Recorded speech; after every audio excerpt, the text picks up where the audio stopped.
I think we can start with that, Tivo. Would you like to start since it's your idea?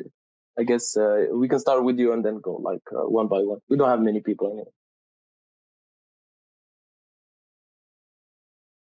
I actually meant the Marabot, a few words about why you're here. But then you're right, actually. We do have not that many people here, so we could do it more open and everybody little share about them. But because it is quite a long workshop today to go through, then maybe it's nice if people join the Moira board itself and kind of get the practice into taking sticky notes, because it most likely the best effect will be having if each action is given some time to brainstorm and then looking at the results. And the first section here would be simply to share a little bit of why you're here. And those who have difficulties with the Maro board can also, I guess, post in the Zoom chat, and then one of the co-hosts can copy paste it over.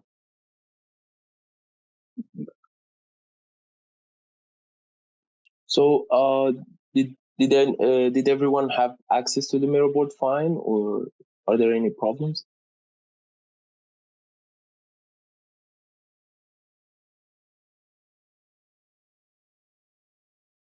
Yeah, it's all great for me. All right. Livia, Malik, Tommy.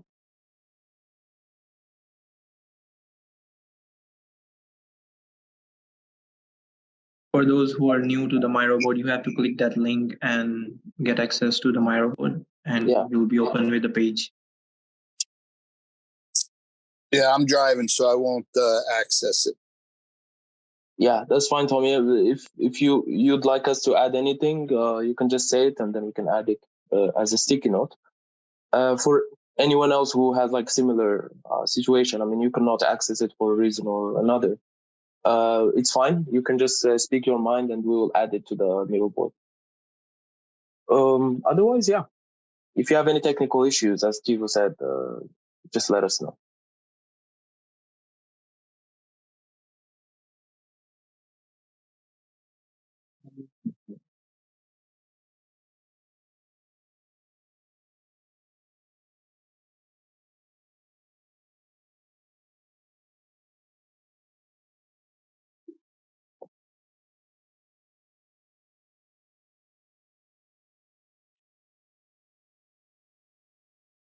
Hello, Nakita.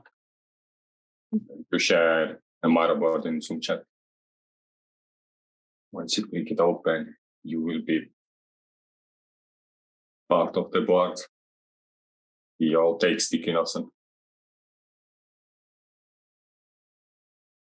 You are rather quiet. Hopefully quiet, you said me. Yes, I'm struggling to hear you. Very bad. Does everybody else feel it? Because I never actually touched my settings. No, it's maybe you're talking quietly. It is much better now. Okay.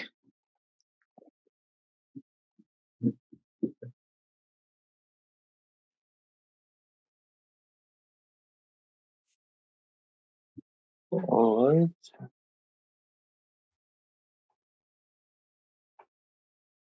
Welcome, Curtis.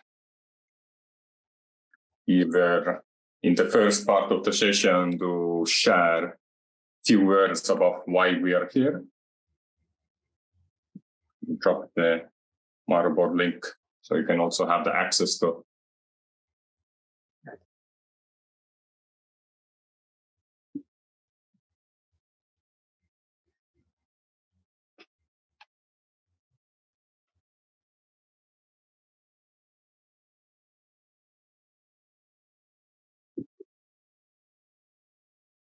All right, let's go over a few glossary then. So I'm interested to join this call because you're different community in Cardano ecosystem that I feel like is more hovering like an outside of like a core thinkers of governance for Catalyst and Cardano in general.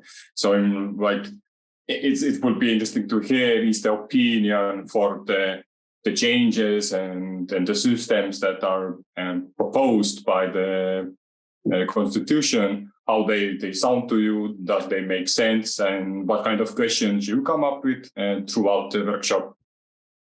Then I see somebody's interested to figure out how we can contribute to CIP-1694 and to this discussion in general. And some of you have an interest in Cardano governance.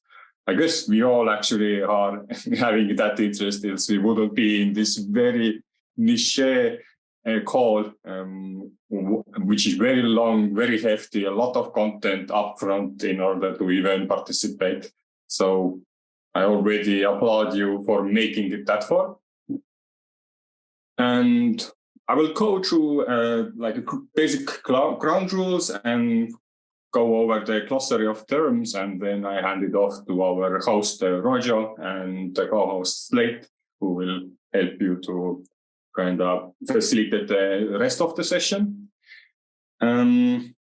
So let's start with contributing with the present. So we are not here to just listen only in, but also when you hear somebody mention something, then try to agree or think about it. And if you have any questions, just point them out. Here we are trying to first understand the point of views different people have, because governance is not easy. And we need to be very open-minded when we talk about like these framework rules for governance. And we are here also not to persuade, and mainly to listen and what others have to say. And also, we should keep in mind the scope. It is a CIP-1694 workshop, which is like a governance, like an early governance setup for Voltaire era, which is on Cardano, is the like last phase of last phase in the huge roadmap to kind of roll out blockchain for community. And yeah, we invite everybody to share their opinions, keep that scope in mind, and when you have something to say, step up, share your opinion, step back and keep it honest, and try to keep it somewhat concise and don't go on forever, and give others also the opportunity to speak up and share their opinion. And from glossary side, main keywords, what was brought to us was Conway, the name of the ledger era, which mostly encompasses CIP-1694. CIP-1694 itself is a mechanism for on-chain governance that will underpin the Voltaire pace of Cardano. The document extends on the original Cardano governance scheme that was based on fixed number of governance keys. It aims to provide a first step that is both valuable technically and achievable in near term as part of proposed Voltaire governance system. Ledger era is basically a scope of one hard fork for the ledger. And the phases I kind of touched before, where Voltaire is the last step, what are we working on right now? But it started with Byron, the consent phase, Shelley, where the stateful operations, and started working Gauguin, where the smart contracts were enabled, and Basho, where the scaling of the blockchain is enabled with Hydra and other sidechain opportunities. Each phase is centered around a set of functionalities, and which I kind of give a small hint of. The age of Voltaire means the period of transformation of the Cardano network to self-sustaining system, defining foundational standards for community-driven governance, blockchain technology. Voltaire is a final phase of Cardano roadmap, and MVG, which may be pointed out today quite many times, will mean minimum viable governance. It is best described in CIP-69 as a set of baseline rules, mechanisms, and organizations that want advance data holders' ability to engage in Cardano ecosystem.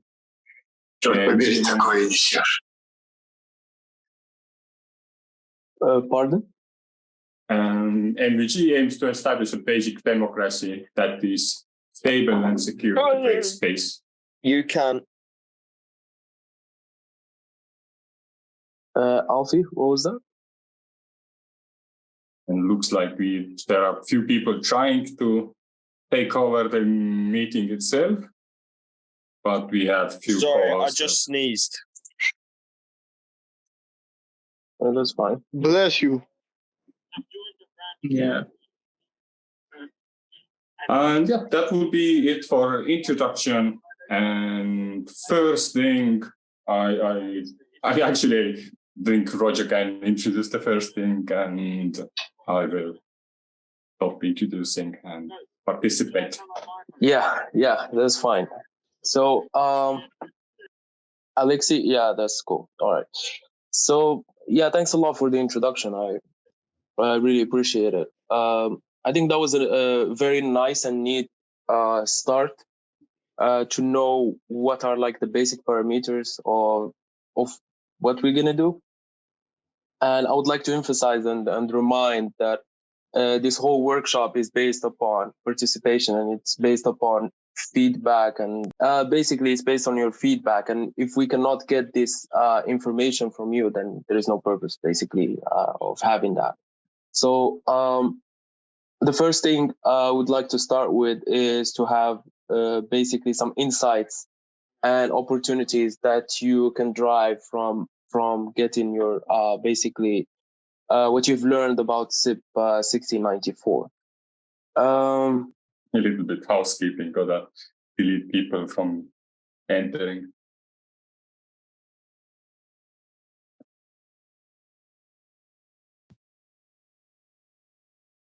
Yeah, I think the link got messed up.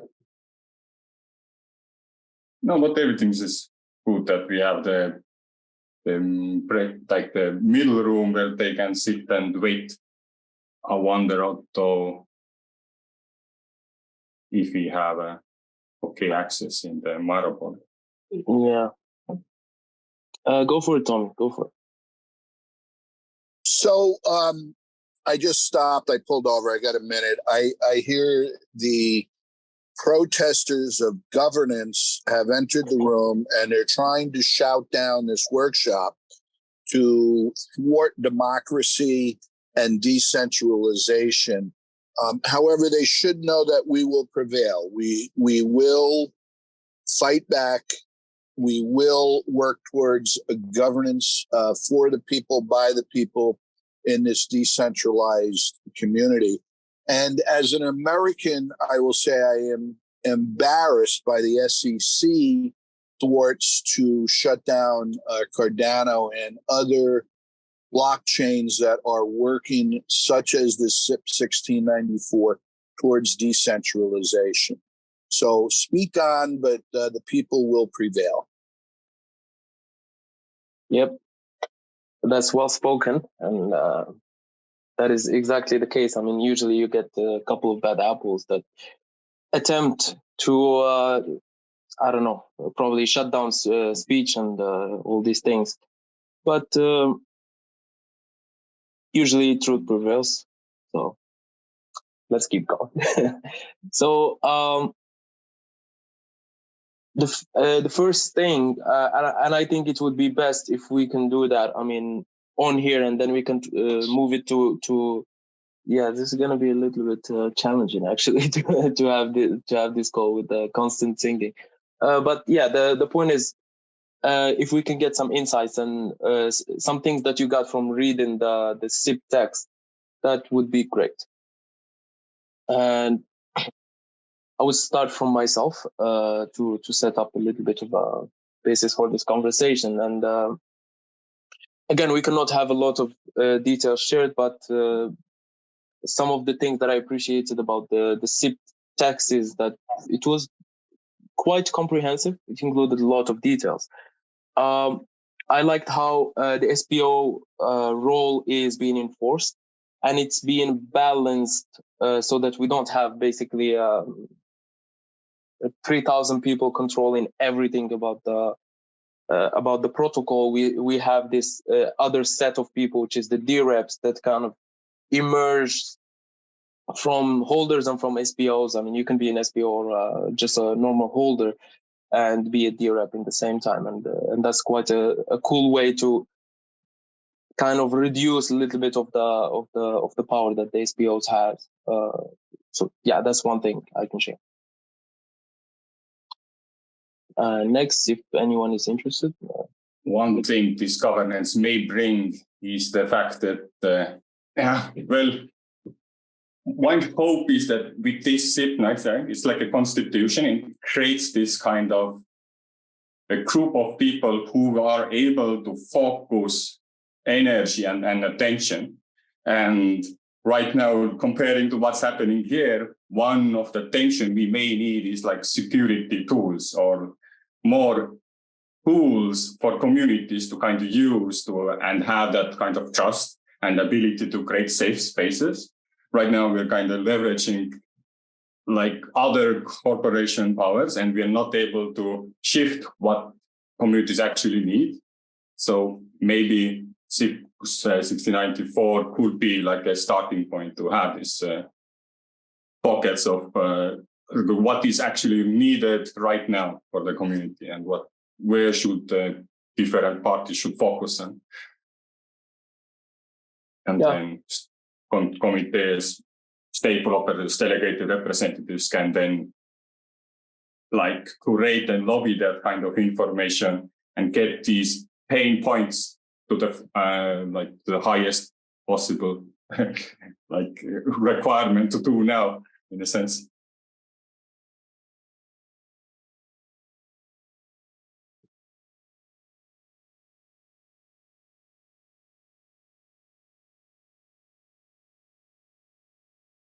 Go for it, Slate. So yeah, the interest factor for me in the CIP-1694 is that any Cardano user can submit a governance action, and that it is controlled by 3 distinct governance bodies, which are the Constitutional Committee, the DREPs, and the SPOs. So yeah, and like how like any Cardano holder can delegate their ADAs to the DREPs, which can then submit their governance action as a whole. That's what.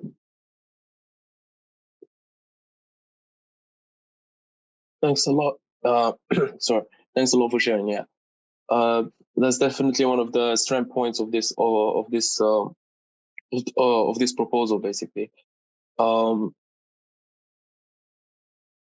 think. Does anyone else have an input on this point? Because our next stop will be to basically start talking about our first topic, and it's something that is quite important, which is the on-chain deposits.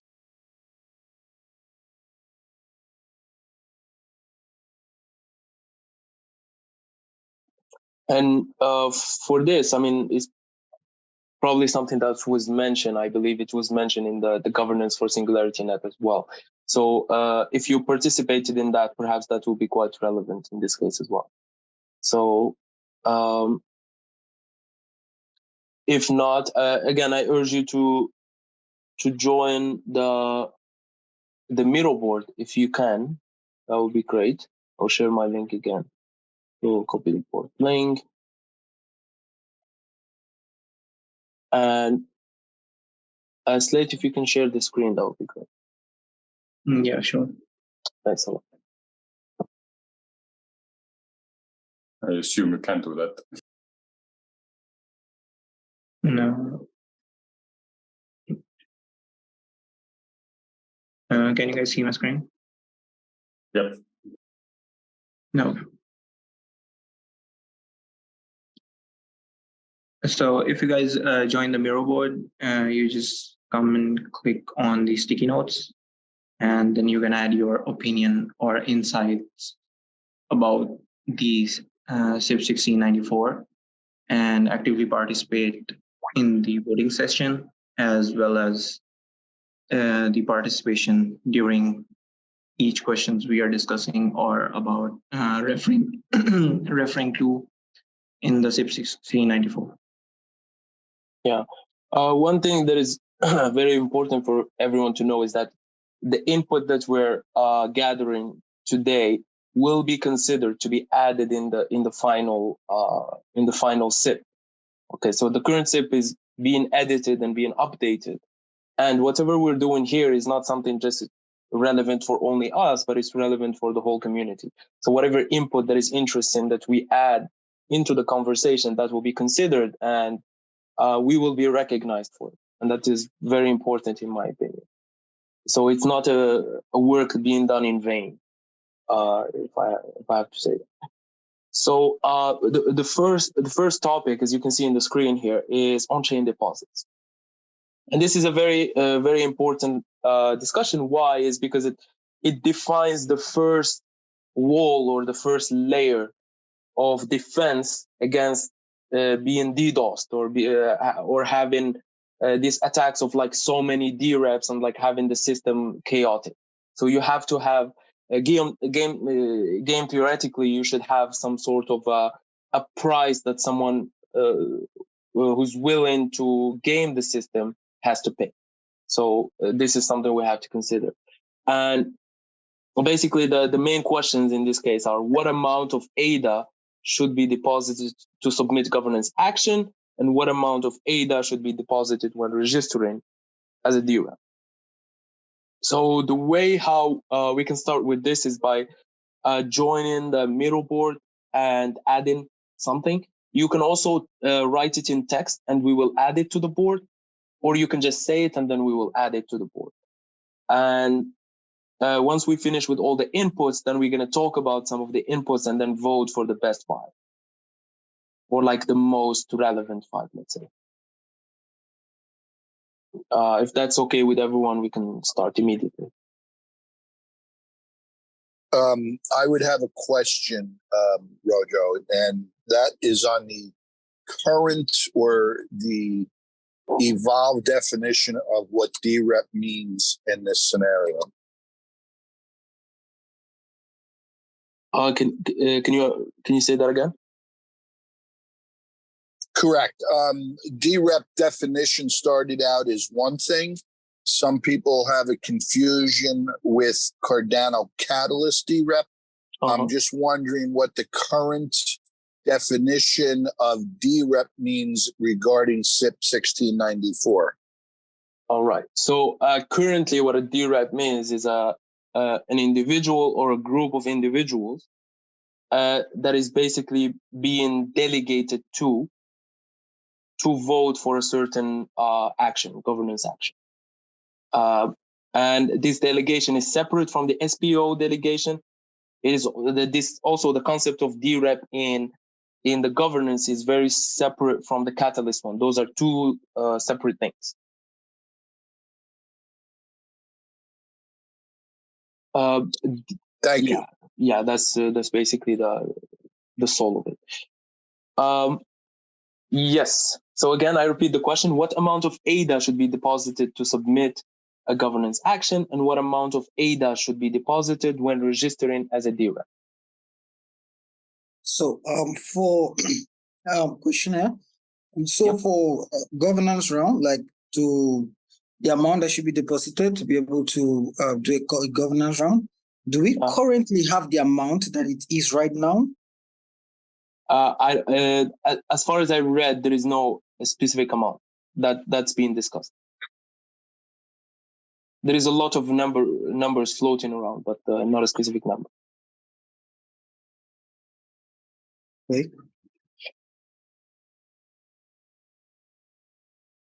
Rojo, on the first scenario, A in this case, how much ADA should be deposited to put in a proposal?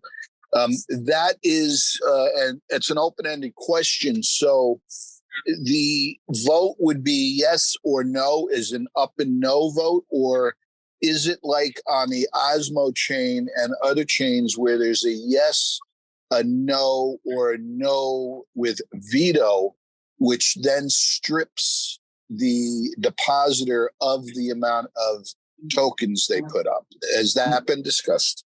So so far, what's being discussed is that this deposit, as long as there is no bad faith in the governance action, there should be no like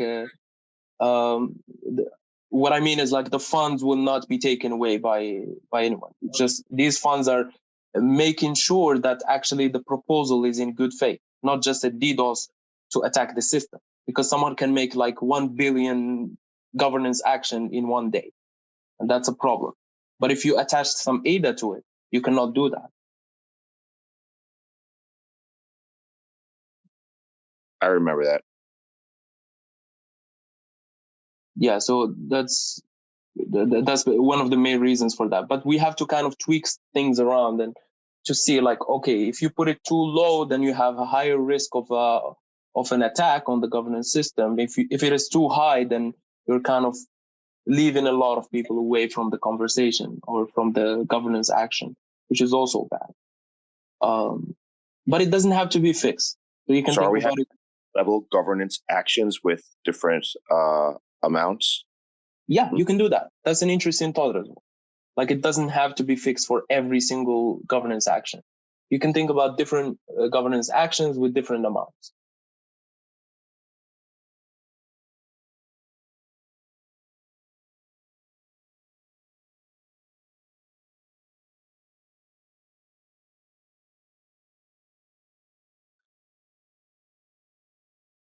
Is that going to be different for each DREP? No, right? So how's that going to work? Ideally, you want all DREPs to be treated the same. I mean, I don't know actually, but it would be something that maybe all the DREPs vote on, and then we start doing like standard with some things that should, be able to taken down and replace and edited if other things, like other kind of things changed in order to get those things done originally stated. Yeah, that's actually true. Yeah, like DREPs arguably can vote to reduce that. So that's something to consider as well. Yeah. Thank you. Please continue.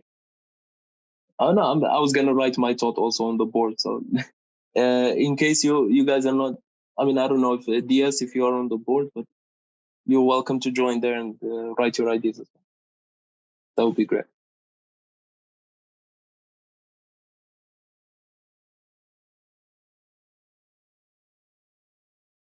So Curtis, I think it was Curtis speaking, just mentioned that it was a DREP that had to put a proposal in. Was that correct?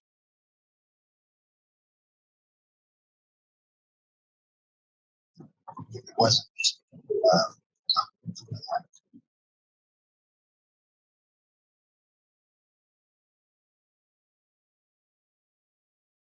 I think another thing we need to ask is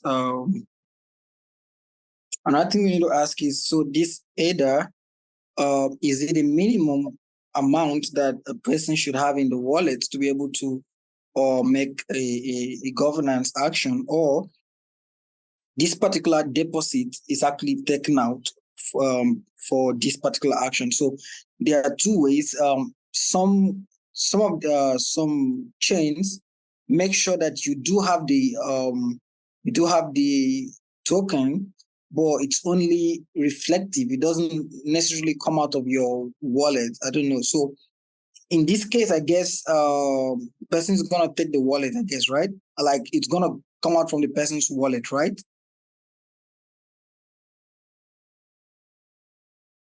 Yes. And it's the amount what you have doesn't really have any effect, but it's interesting perhaps to point it down that maybe in future it should. but we do need to consider right now the like minimum viable governance. That right now what we're looking into is like a specific numbers, get it started with this, and then look more dynamic solutions to that. Yeah, because I'm actually thinking about that direction of also what's the minimum that the person should have. So there are two different things: the amount that should be deposited and the amount that should be on the person's wallet to even make a governance action. I think those are two different things, and we should also look into that.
In the same time of like, I see a couple of stickers here, and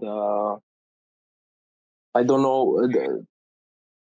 Perhaps we can also organize the stickers. I'll try to organize the stickers like to perhaps join the DREP ones on one side and the governance action ones on one side. Tommy, I know you're driving. Perhaps you want us to write something for you. I don't know if you'd like that. Also, if anyone else is unable to write, you're welcome. I mean, we can write anything for you.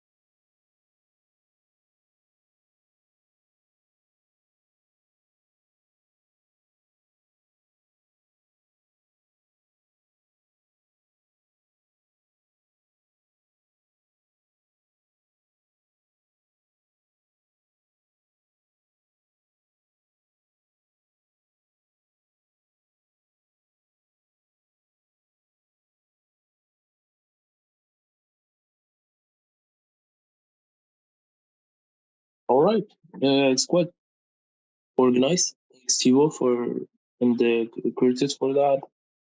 Slate, thanks as well.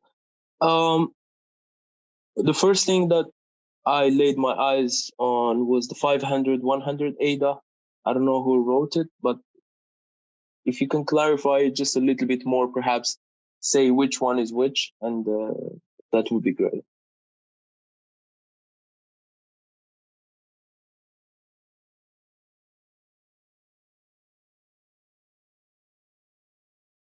I wrote 500 ADAs. Yeah, if you can write like 500 for what exactly? Is it for the DREP or is it for the... Oh, sorry. Action? Oh, that's for governance action. Yeah. I thought we were talking about governance action first, right? No, it's both in the same time. I mean, we have on one side the governance and on the other side the DREP. Mm-hmm. Right after we finish this, we're gonna have a voting session, basically. All right. Yes.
Yeah. There's quite some contribution in there. Tivo also made some scales. I know that in some in a lot of cases, I mean, the way how you think about such problem won't be as cutthroat as it is usually. Like, okay, the number is 1, and then we're done. Like in most cases, the conversation is going to be more nuanced, and then you'd like to have more information, and if it's this, then it's that, and you're having such arguments in your mind that it usually is very hard to write it in words. I mean, because it's long. But something that I would like to emphasize about in this specific workshop is that it is very valuable to start somewhere, and something that we should kind of internalize is that we cannot start with something that is perfect, but we do need something to start with. Otherwise, I mean, you can already see the attacks that are basically happening on Cardano and other chains based on this decentralization, and like based on the governance aspect. Like if it's controlled by 1 or 2 entities, then it's considered as a security, and then you have all kinds of hells coming with that. So it is very important to establish this and to kind of like figure out this conversation since we still have the time for that. So I think perhaps we can have a vote now. You will have 2 votes, one for the DREP registration and one for the governance action. And vote wisely, and then afterwards we will discuss. And we'll see.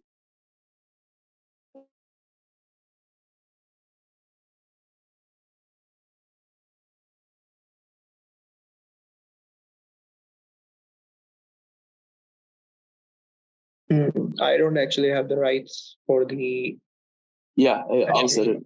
I'll set it. It's okay.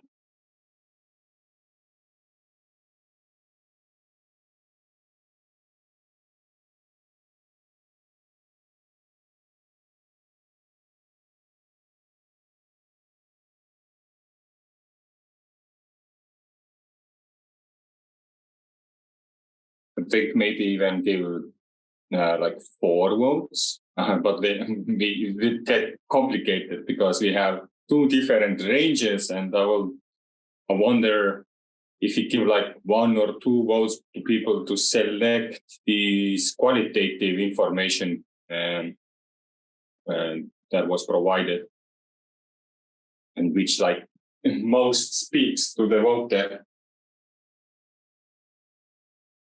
But maybe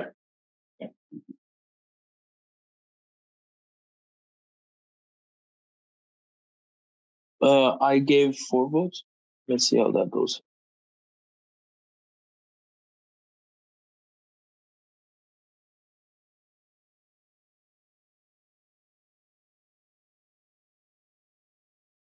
I was thinking we're gonna have like a discussion about why people chose what they chose before voting, because like I will only vote on what I actually chose, right? Yeah, but it will be shorter if we can have a conversation about less items. So like after the vote, we're gonna have an open discussion about the things that were voted the most and why did people vote for it.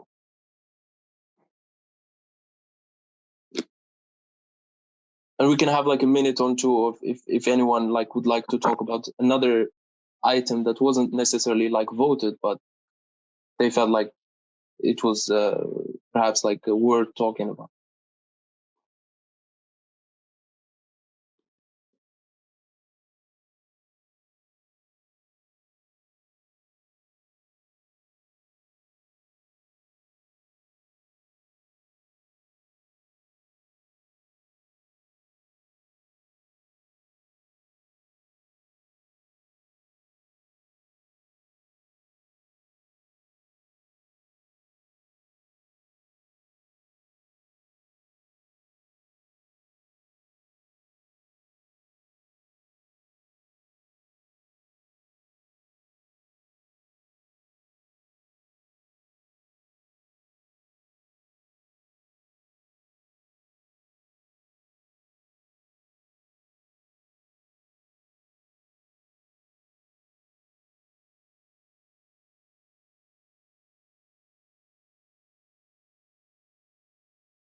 Yeah, so the vote is done.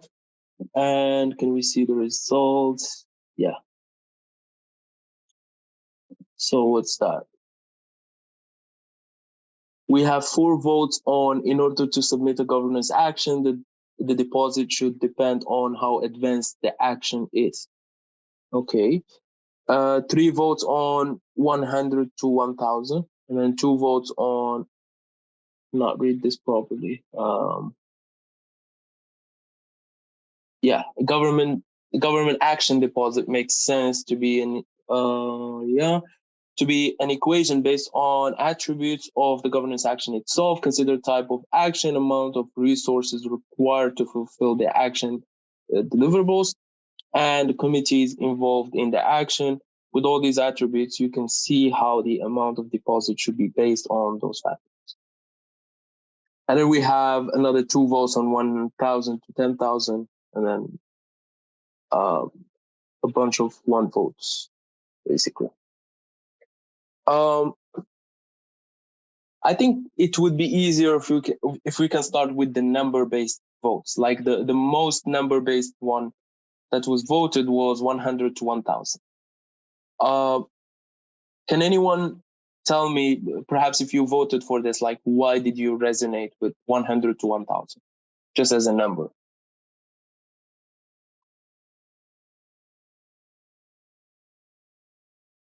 Anyone? Actually remember, did I vote 100 to 1,000 or 10 to 100? But I think I got a little persuaded one of the sticky notes that we should lower the barrier to become a DREP and measure DREP quality and like that, like differently, not based on the amount of data they are able to use. But then again, I feel like people are able to crowdfund the reward. Like the money usually hasn't been like the biggest issue to get like stuff started.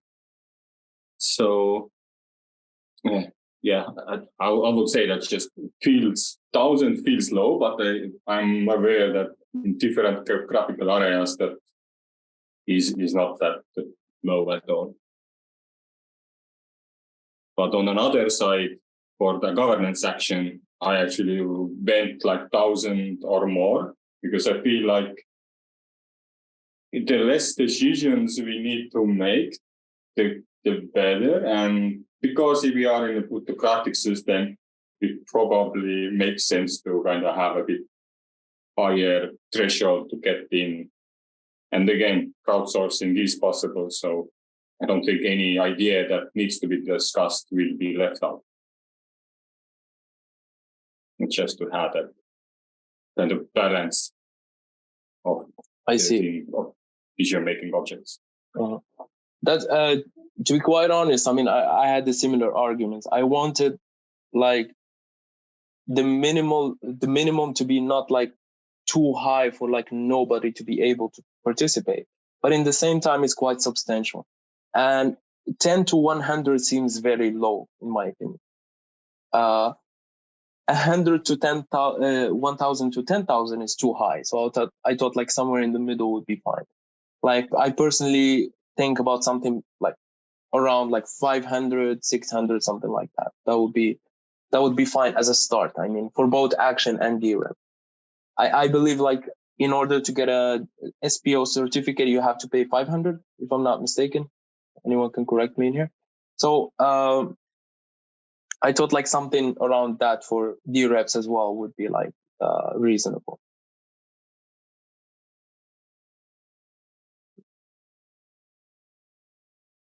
So if you actually go down in the board,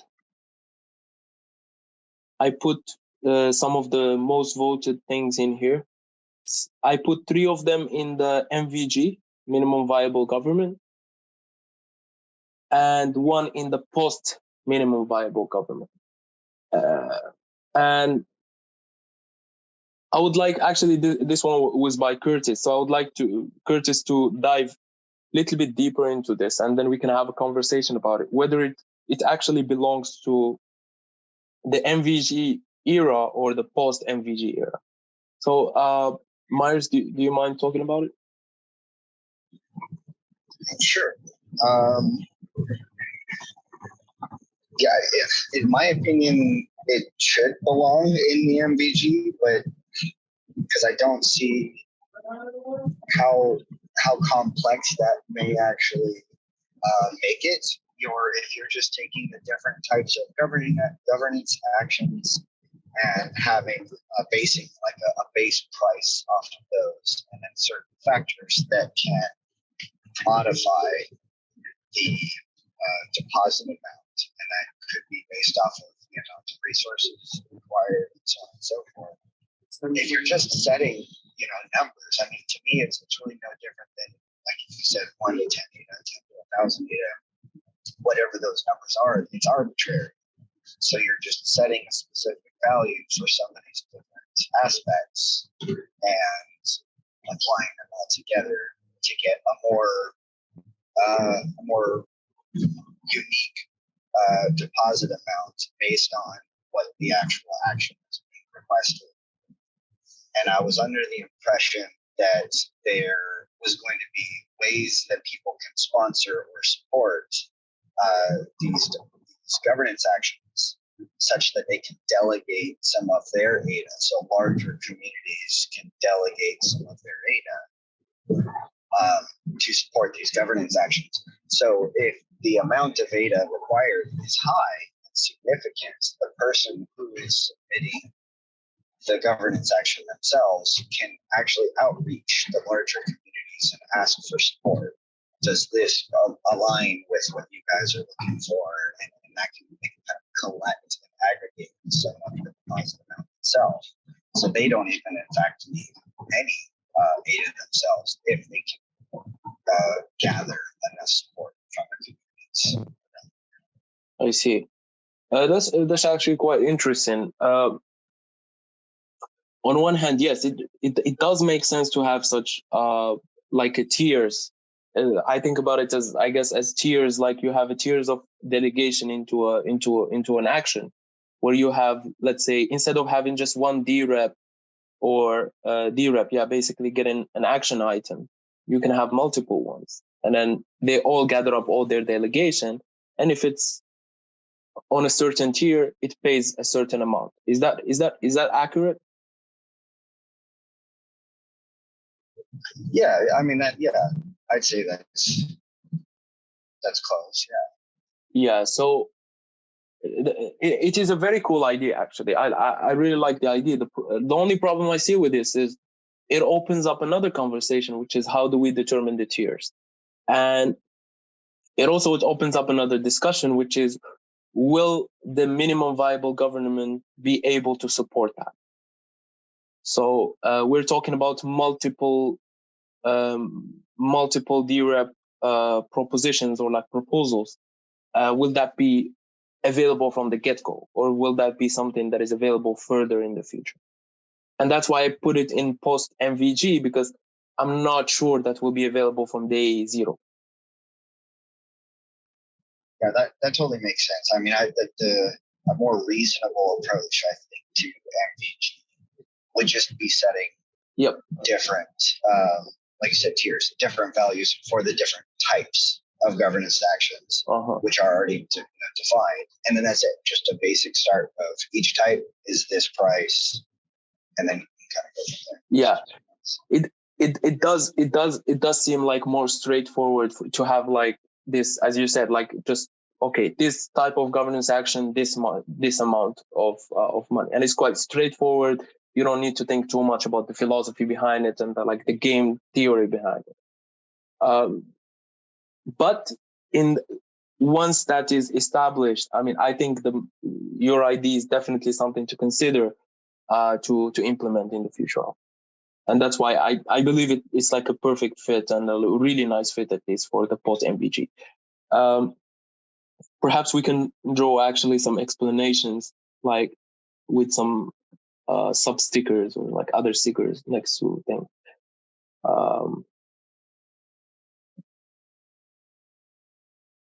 How about 10,000? I mean, 3 people, I think, voted for 10,000, or 2 people. I don't know. I think nobody voted for 10,000. No, really? Because I saw a lot of votes for 10,000. Well, let me see. 0. Really? It's 1,000 to 10,000, but nothing for Oh, 10,000 sure. plus. Okay, yeah. My bad. Yeah, that's interesting. Okay, let's get out of here. That was interesting to me at some point. I was like, 10,000, okay. Quite risky. All right. So why 1,000 to 10,000? It's not that far off, but still, like, it's quite the amount of money, let's say. Especially if you think in averages. Like, I don't think when I look at this, I think 5,000. I don't think like 1,000 or 9,000. So I think that kind of re-echoes the question I wanted to ask. So when we choosing 100 to 1,000, for example, I categorically stated 500. What are we necessarily saying with these ranges? Like, are we saying anything within this range? How does that work practically? Like, that's what I'm really, that's what I really want to know.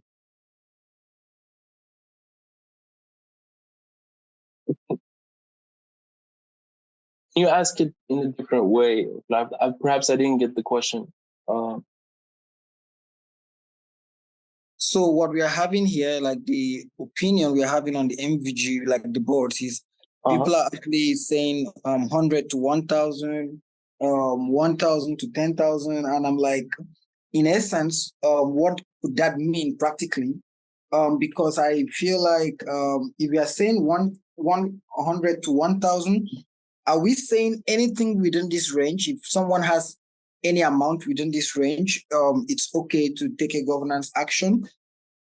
Are we saying the average, or are we saying let's choose a convenient number between this range? I'm like, or anything within this range is acceptable. Like, so I really want to know what that means, because I'm trying to see how we tell, like, if we are telling IUG, oh, we're saying 100 to 1,000. So what does that really mean? Are we saying if someone has 100, it's okay. If someone has 101, it's also okay. Like, I want to understand this in practical terms. Yeah, that's a very fair point. I can talk about the way how I personally see it, which is more of like an average, somewhere around the average, like a normal distribution around the average, basically. But yeah, we can add that as a comment, actually, the same way as I'm adding like a comment next to the post MVG one. Curtis, go for it. Mine's unrelated to that previous question. UBO, do you feel satisfied with the answer so far?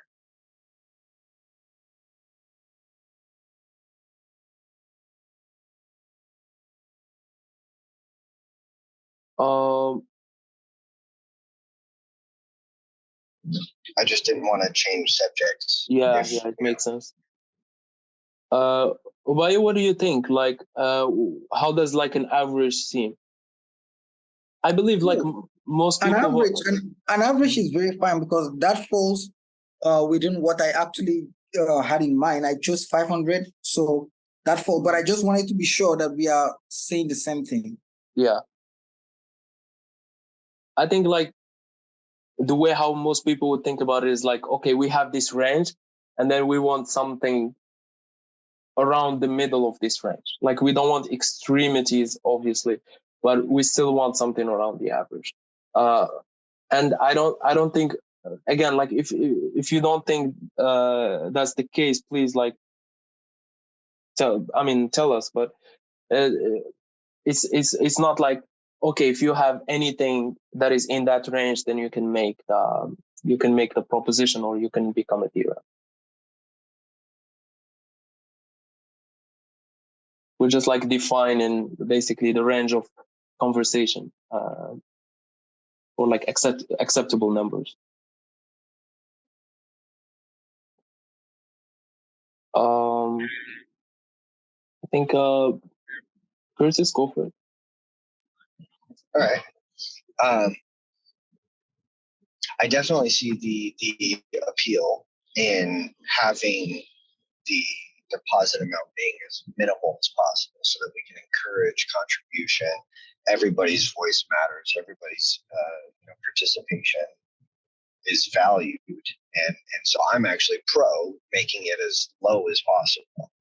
And I think it's also wise to consider what a governance action actually has an impact on. I mean, Cardano's set itself to be a very foundational financial system that can be used by governance, by school systems, academia, different countries. It can become a very, very powerful platform. And when we have millions, if not billions of users on the platform, and what kind of impact does a governance act, not just those millions of people, but also with what impact does that have on millions of people?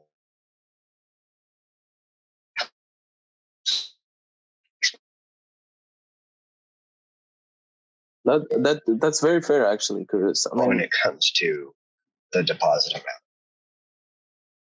amount. Yeah. Like the way it's actually quite interesting when you think about these things, is because you do have to start somewhere, and this is what we're kind of doing right now, and we want to set the parameters where the conversation can start and the action can start. But in the same time, I mean, when you think about it, like in the future, like some of these will not work in the future when you have a lot of stakeholders, when you have a lot of DREPs, when you have, like, let's assume like you have hundreds of thousands of DREPs, like the same parameters will not work. On the same line, I wonder if it should also be like what the stake pool operators had this, I don't know what the parameter, D parameter or something that always went down. Maybe the same thing should happen with the price, the cost of registering actions and TREPs, that post MVG, they start reducing like to the, I don't know, bare minimum, because at the same time, we will also get more experience and more this kind of network of who do we trust as a registrants, who do we want to be more representative, and like other measurements will rise to the top that can be used instead of the ADA to be, and the ADA is just the first kind of starting point to set up the cost of the. Yeah, that's a very interesting thought, actually. Yeah, that's a really interesting thought. Perhaps we can add it to the noteworthy part, because it's, I mean, when you think about it, like it's fundamentally SPOs and DREPs are kind of like, in a philosophical way, like very similar. Like, yes, SPOs have a more of a technical kind of job to do, but in a philosophical way, they're both like this voted on, like they're like congressmen and women and senators, basically. They're like this equivalent type of or equivalent classes in the governance part, which is very interesting, actually, to kind of treat them similarly in terms of parameters as well. It does make sense.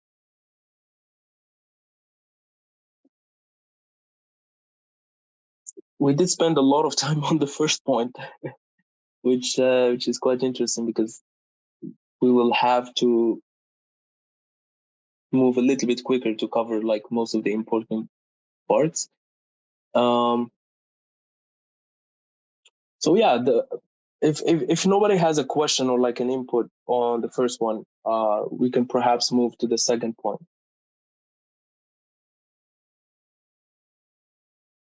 All right. Second one is quite exciting, because it talks about money, and I know most people, 99.99% like money. It's a great discussion. So this is a treasury withdrawal. what limits should be in place for a withdrawal action and or over a specified time period. So this is talking about like limits on withdrawal action. So when we're withdrawing from the treasury, and should we or should we not specify a time period for that limit? And then some considerations are 100K ADA, 1 million ADA, 10 million ADA. And yeah, we can start inputting our thoughts in the whiteboard, and then we'll discuss it afterwards.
right. I think we have quite some interesting ideas in there. I think we can start by organizing a little bit basically the stickers in there into topics, and then afterwards we can have a vote and then discuss it further. So let's start with that.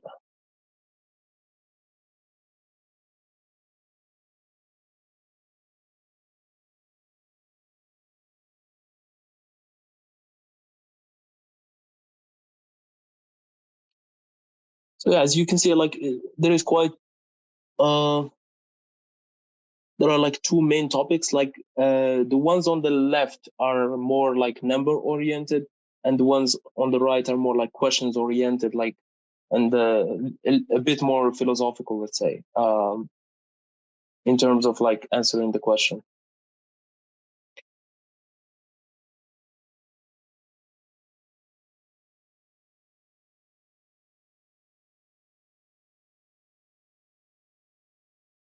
So, shall we start a vote? Is everyone ready for a vote? Yeah. Let's go for it.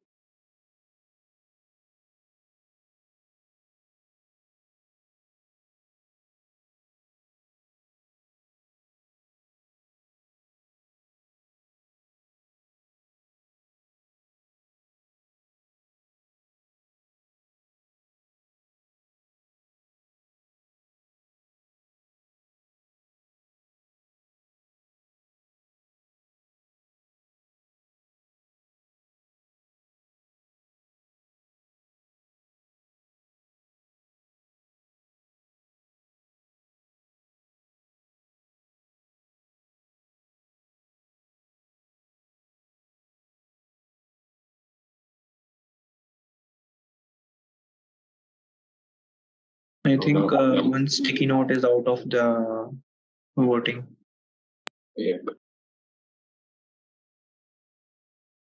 What's up? The withdrawal for the new treasuries, it's out of the voting. I see. Let me set it up again. Yeah.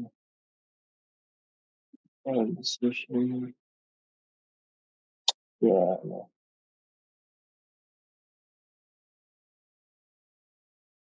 Maybe less votes this time. I think even two will be actually not so. The quantitative ones are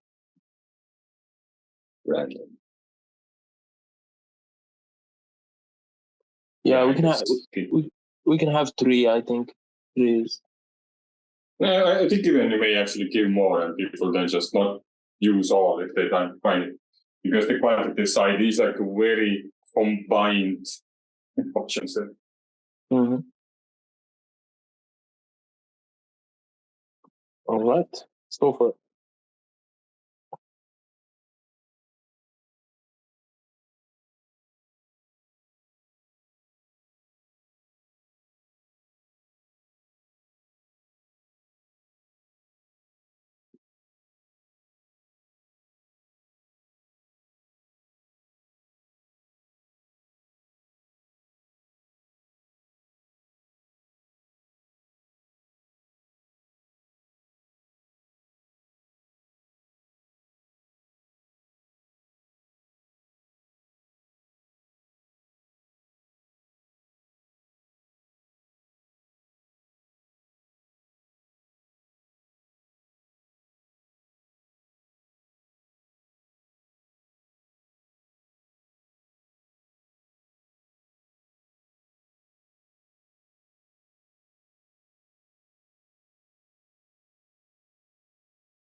All right. The vote is done.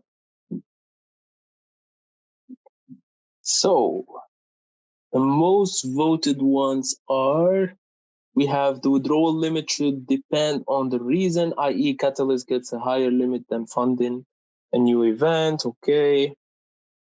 Does this withdrawal allow for new treasuries to be created? And then we have two flexible withdrawals, less than 1 million ADA. And then we have limit 1 ADA and 1 million ADA per week, and then we have the others.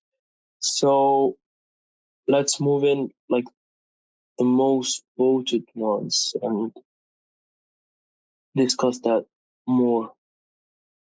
There's some quite interesting ones in here actually.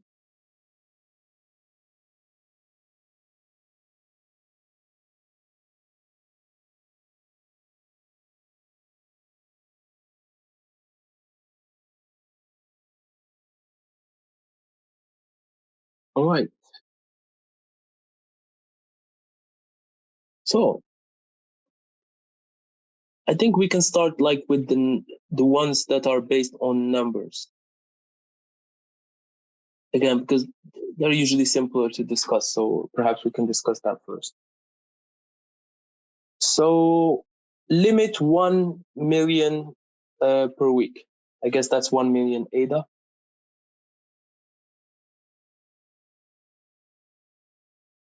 Why? How? What is the purpose? If we can go down the slide on the to show the strips down, like yeah. So 1 million ADA a week seems quite reasonable. It's not too high, not too low.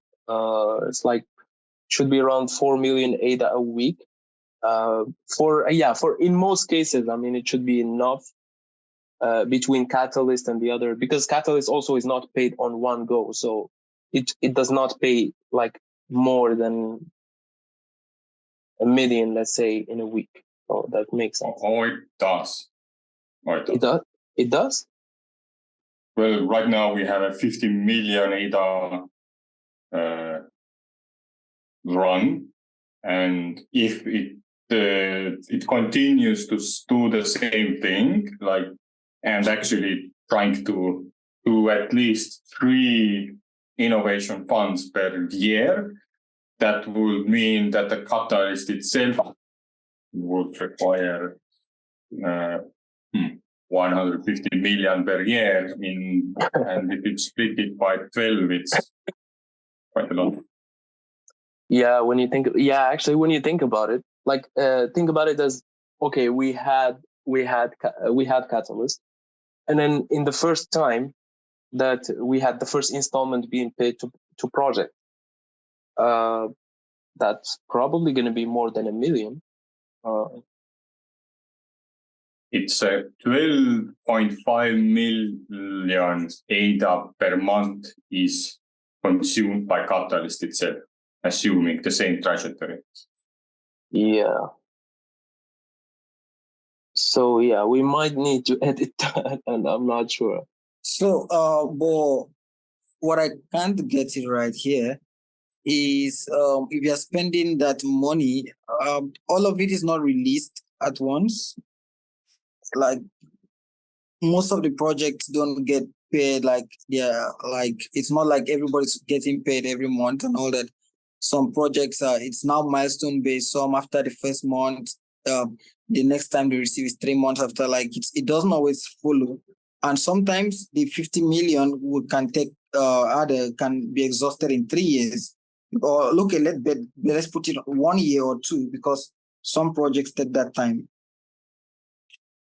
Yeah, that's a good question. Like, and when I assume like a treasury withdrawal, like when we plan for the next fund 11, then decision is, so far Catalyst team has made the decision to take the allocation. But I wonder, is there like a secondary wallet that you pull that ADA out of the main treasury to a site wallet, which is going to distribute rewards to people, so that they don't go through the through this voting mechanism all the time, but it just is based on the innovation fund rules and audit results. And because you can have like fund 8, 9 rewards still coming through while fund 10, 11, 12 are running. So it's like quite mixed. And again, the 50 million aid that has been released for this fund 10 is not.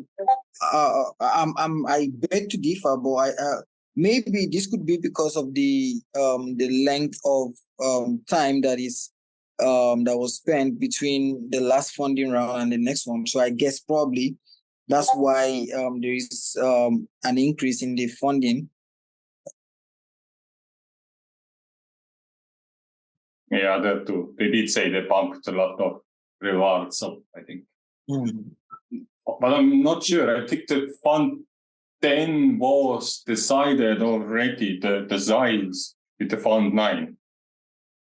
More rounds were added. Like we have more challenges that have been added recently. We have the open category. We have like 3 categories that have been added, and I think that as well influenced that.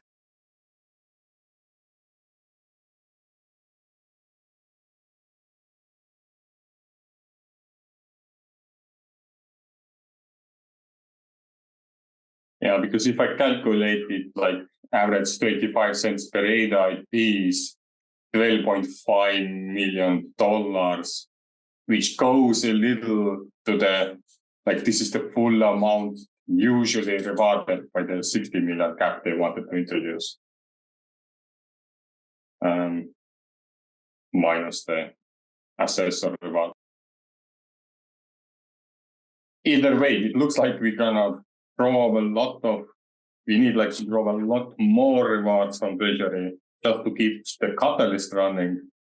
And with this committee and that kind of governance mechanism, my assumption is that we're going to get more treasuries, and Charles themselves kind of notified that there will be like an operational treasury just to keep stuff running. And also that will be pulled from treasuries. The rewards will be pulled from treasury. The stake pool rewards will be pulled from treasury. So if you're not going to make more of that, it's probably going to be to 20 plus million per month by average. So it's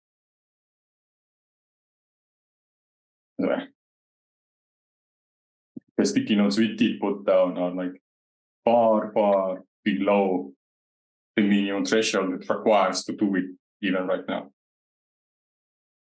So does it mean that community is not ready to go full scale and requires a bit more practical and smaller size of experimentation? I mean, yeah, that's a great point, because we do have like this in the start. You have this like very different from the usual system where you have like only a couple of stakeholders. Let's say Catalyst comes in and says like, okay, we need this much. We have this couple of teams that needs to be rewarded or whatever, and then it goes. It's very fast, but then when you think about it in terms of this new system, it's going to be long. And will it be able to support things like Catalyst, for example? And how will it affect teams that are being funded by Catalyst? Will that kill some of the projects that are being built? That's something to consider. One thing that I like that Tivo mentioned is having this more operating or like more operations oriented treasury, like a second layer treasury or something like that. That's an interesting thought. But I think it's more of a post MVG thing to think about.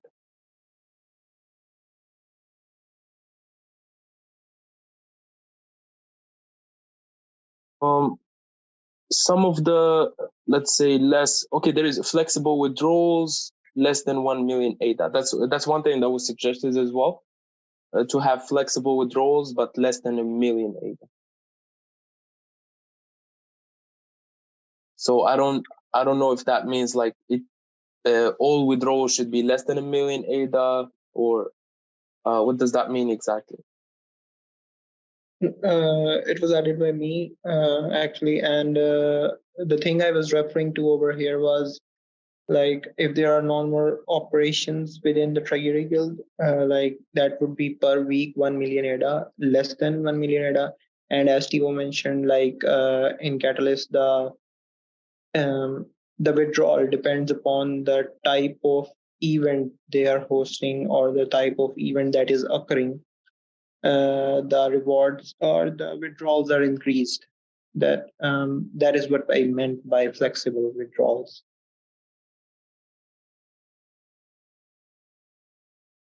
I see.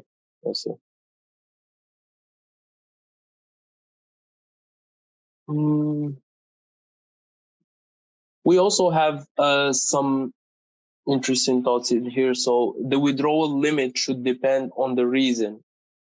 So I guess the reason of withdrawing, i.e., Catalyst gets a higher limit than funding a new event. So this is basically distinguishing between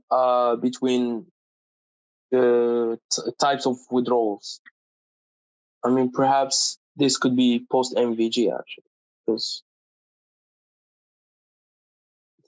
it doesn't seem very straightforward to implement. I mean, sorry. You'd have to basically categorize the types of withdrawals that are happening, and then to make a system where, like, when you are applying for a withdrawal, you have to choose the type of withdrawal. We might face some technical issues where, like, maybe some withdrawal is like in between types, or like not necessarily mapping one-to-one to a certain type. And it's not, it can be problematic, but it's definitely something to consider later on. I would even say that what Slate mentioned before, like flexible withdrawals, are pretty much the same thing. Like it did mention, like if there is a reason to configure the limit, then do so. And this is now giving an example of what could be that reason be. I see.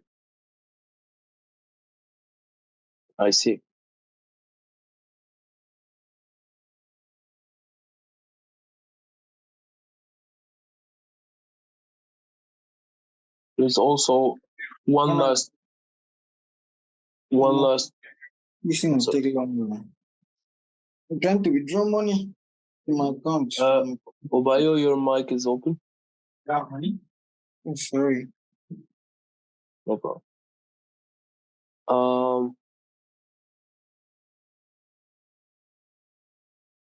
Perhaps, yeah, the last point is also something, is a question for post MPG, which is, does this withdrawal allow for new treasuries to be created? How many we would need? So that's something definitely to consider as well.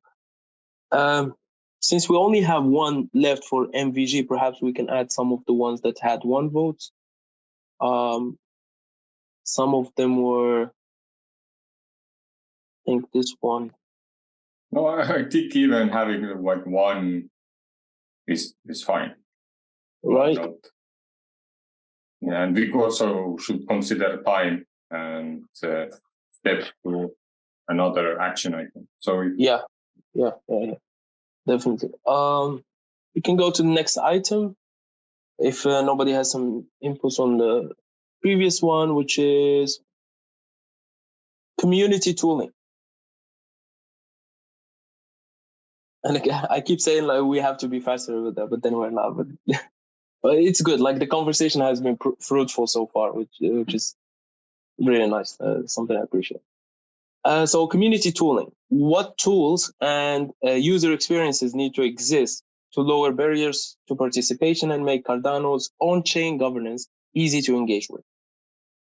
And this has some certain instructions, which is like solo generate IDs and open and white space below.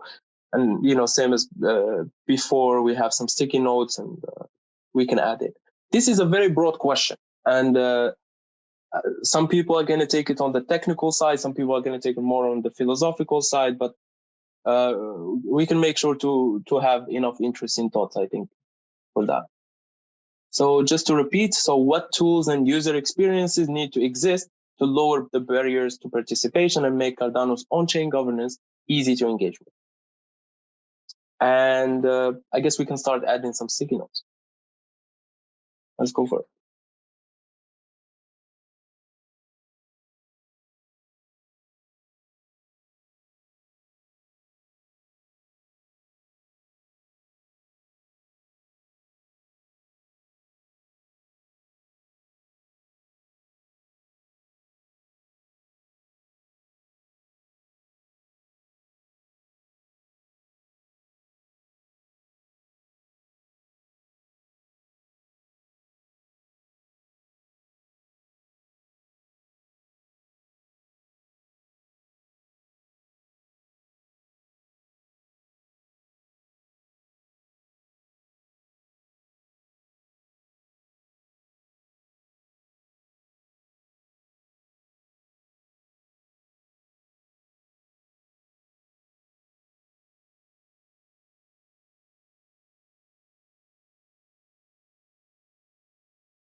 All right.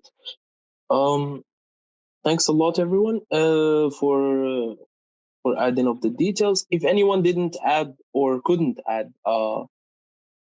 something basically on the board, you can let us know. You can write it on the chat. That would be fine. But yeah, so far we have a couple of interesting thoughts, and we can have a vote. I'll set up the vote for other votes. Okay, Obayu is still writing, so perhaps we can wait a bit. But yeah, if everyone is done, you can let me know.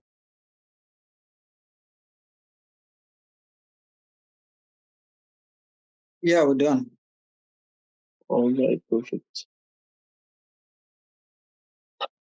All right, then let's have a small vote, and we can include this.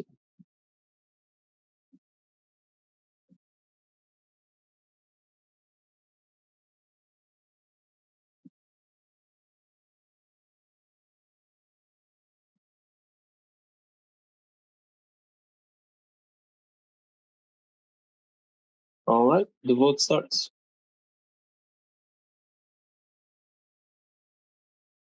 As you can see, I colored similar stuff into the same color.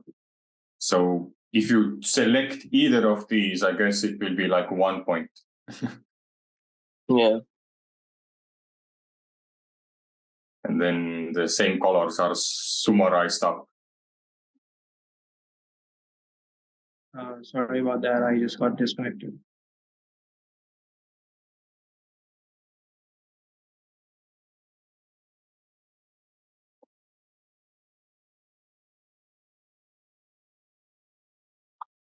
Yeah, we have like 4 votes, but it's not enough, to be honest. There are so many good ideas in there. Perhaps we should give more like next time. Technically, we have only 6 options, so. Well, is it?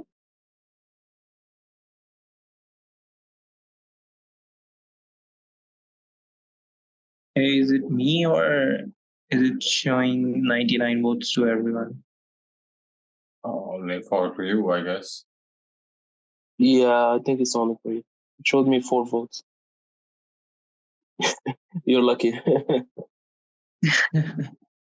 Yeah, and the funny thing is I can't even vote. You maybe have to click close anonymous voting. I think. And then you have to.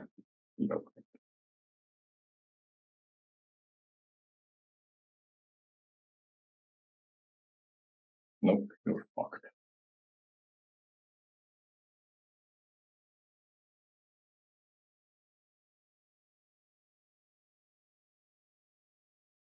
Then only refresh will help you.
All right, the voting is done. And as you can see, I mean, it's quite it's quite spread out as a vote, but try to get the best of it. I think we can get all the ones that have like 2 or 1. Then we can discuss further, like. Well, technically, the same colors are the same thing, so we can summarize up and say that custom tools and LLM are like the highest value points. Yes. And also we can get 1 and 1 from the other colors, perhaps, as a... What do you think? Yeah. One of the tools who chose the wallet integration and just simply integrations as a tool, like, can those who selected it expand on that when what they think about that? Which one? The wallet integration? Yeah, just integrating in general. Like, what kind of user experience or expectation is meant here? I personally chose like phone integration as one of the options because I feel like there are many users of crypto that do not use computers a lot, and there are even some people that do not have access to computers on a like a daily basis, on a constant basis. So, but most people have access to a phone, and I think like Cardano in general is not doing very well on the phone front. So if we can have more integration on the phones, especially for governments, that would be really nice. Then.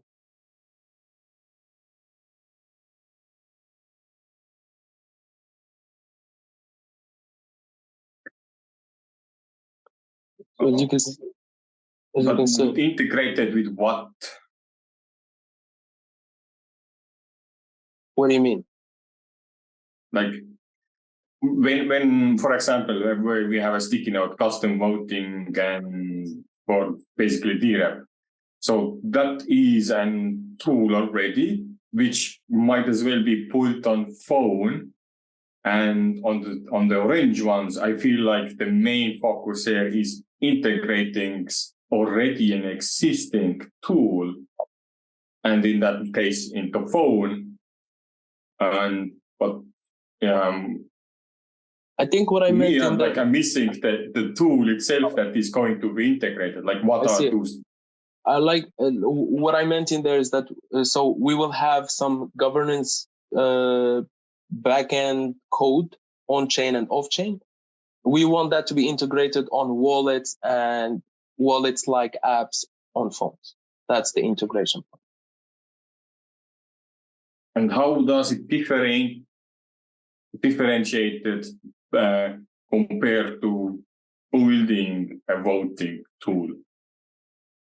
To be honest, it's quite similar. It's just one of the building is like, well, yeah, it can be from scratch or integration. So yeah, building is basically, quite in wide encompassing terms. So building a voting tool, we can even have like voting tools, and we can have like building voting tools in there, since it also has one vote. And that includes integration and the building from scratch and all this.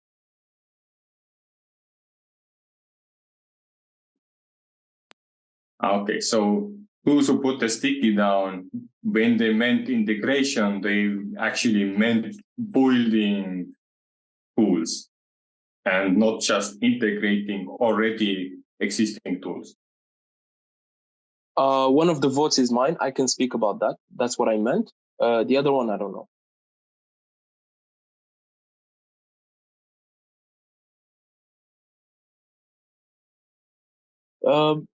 One other interesting one is short course on how to be a DREP. That's also quite interesting. I believe in general having such educational content is good.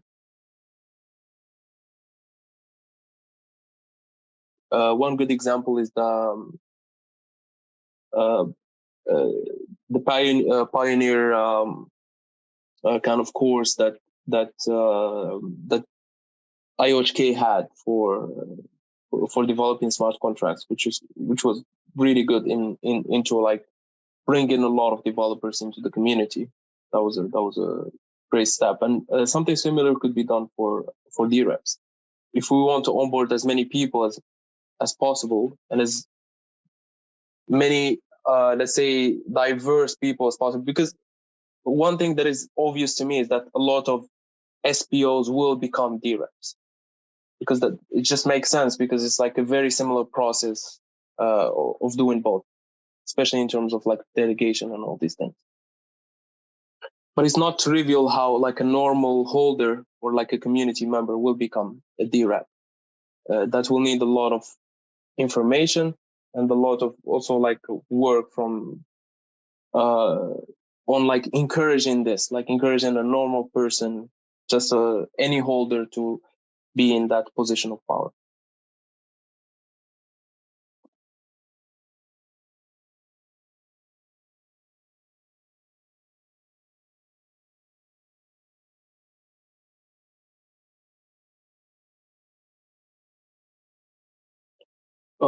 We have also this one. I personally added this. So LLMs answering any question about the governance process. I think it's just, right now with the revolution of the LLMs happening, it makes sense to have like a ChatGPT like platform where people can just ask questions and get answers very quickly, instead of having to go through like a chat or like any type of textual content that is like usually very long. It does make sense to have such a tool. Yeah, that actually brings up that right now the entire conversation is in GitHub, and maybe another tool would be like a specified homepage for the governance that everybody can go to, and instead of like copy pasting material and using LLM tools from different places, it's put into that website. Yeah.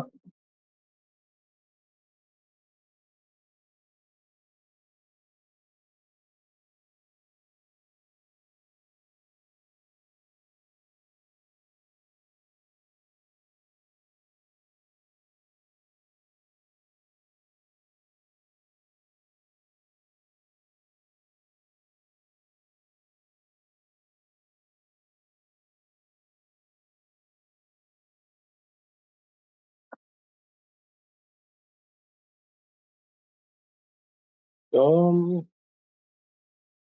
that's it, we can probably move to the next agenda item, I think.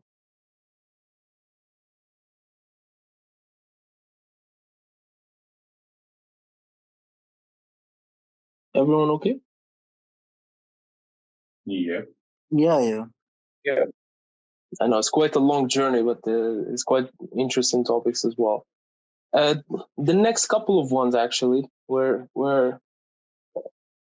not far from finishing, but the next couple of ones are slightly more technical and they're more numbers oriented. So it will be actually very interesting to hear your opinions about this. So the next one is about action thresholds.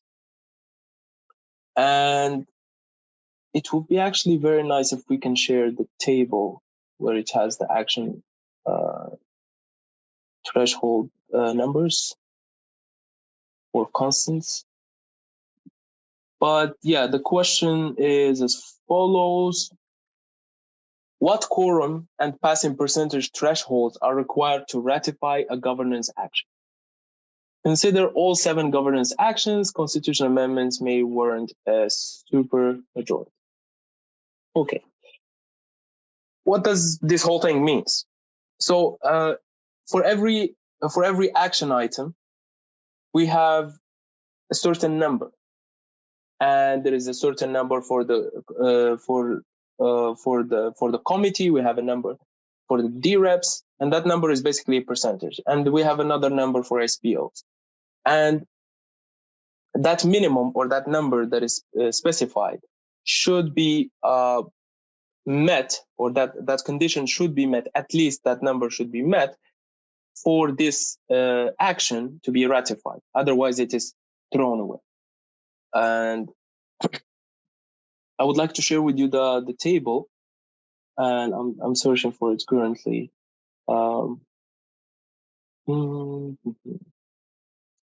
And Tiv also, if you can find it, that would be great as well. Meanwhile, I'm searching as well. Okay, I found it. I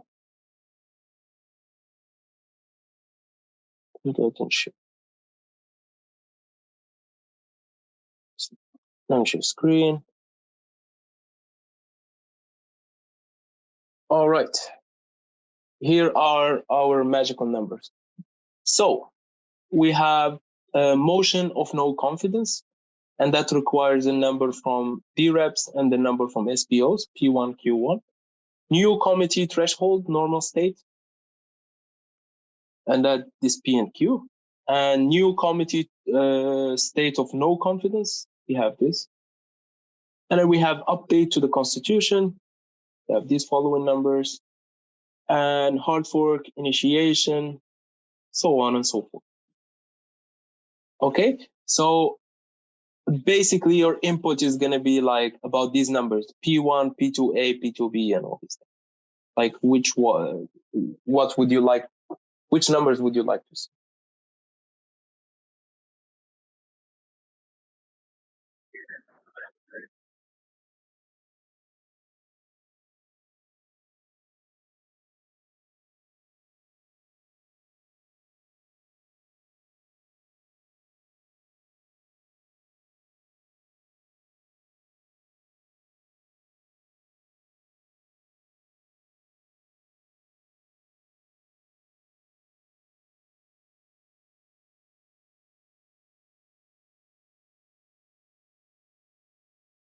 Yeah, Tivo is doing us the great favor of specifying these numbers so that it's easier to choose. You can always say, well, I want 55%. That's always an option. But yeah, usually these look more or less as what one should conceive of. Yeah, we have two options, one for the quorum, one for the ratification. I think perhaps like the quorum can be smaller. Maybe we can change that a bit. Because maybe having something like 10% as well would be interesting. Yeah, I guess when we vote, like if it simply give two votes, I don't know, not two votes, like two votes for both sides, 1, 3, like 40 votes to people. And if we see like a huge alignment on some side, either like over 75, we can have like another vote to just specify and go even more detailed. But I think this kind of gives that idea of which side people want to be directed to. Yeah, for sure.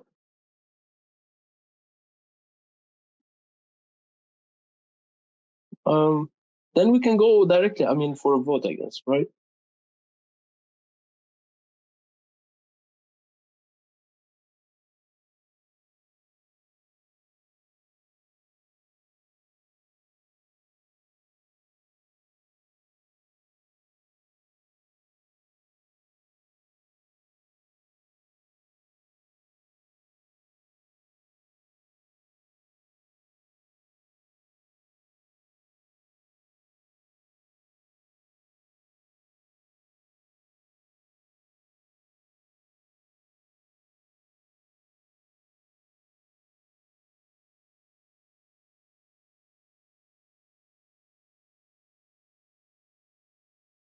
Yeah, let's go for it. Let's have some choices.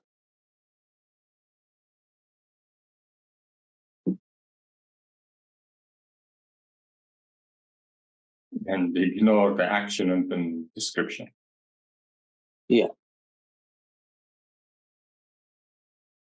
Although you did give one extra vote, so. Yeah, there was no option for 14, unfortunately. You can type in that. But actually, this is interesting. So add your last vote to one action you think is the most important. Yeah.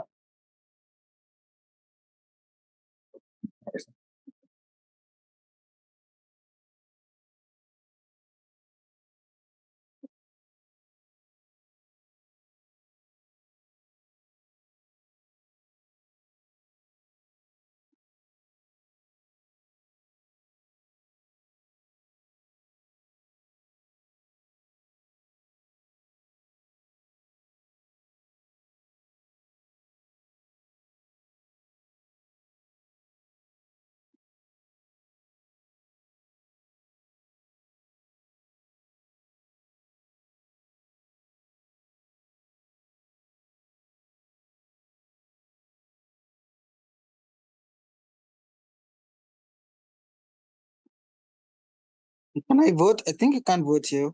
I'm not seeing the vote on this anymore.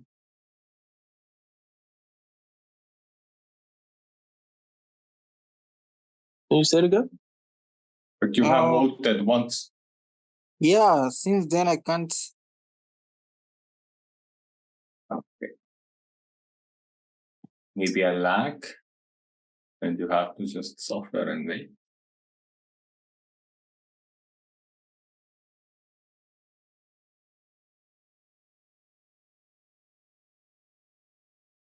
Or try refreshing the page.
Oh my God.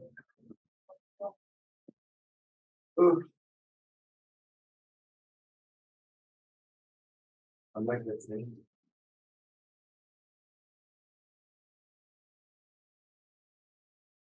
No, how much?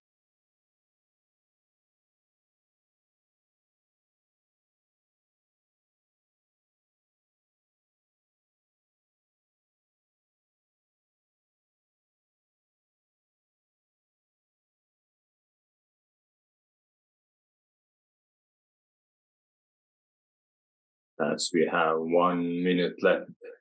So we have one vote for each sticky on the left side, one vote for each row on the right side, and one vote to the most important action you think that is for the starting, for like the MVG.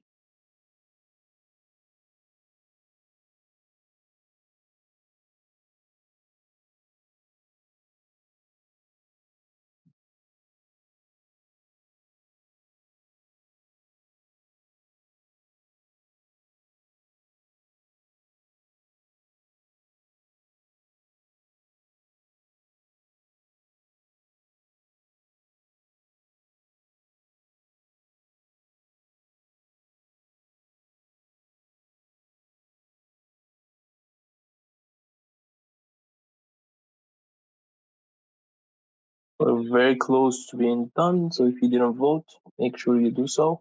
And we're done. Okay. That is very messy. Okay, interesting.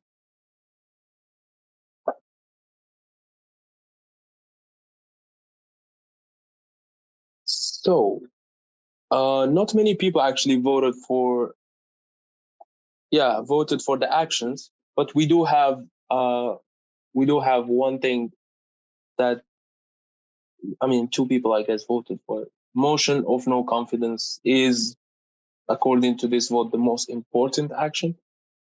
So we can paste that in the noteworthy side, I guess.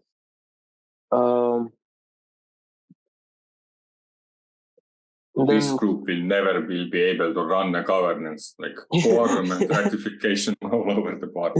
Yeah, it's all over the place. I don't know, Tivo. I'm actually confused how to copy paste this down in the MVG side.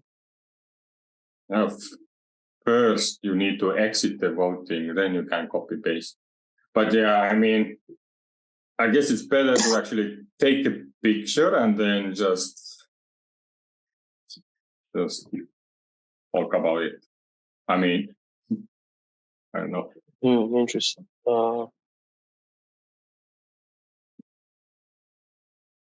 But it's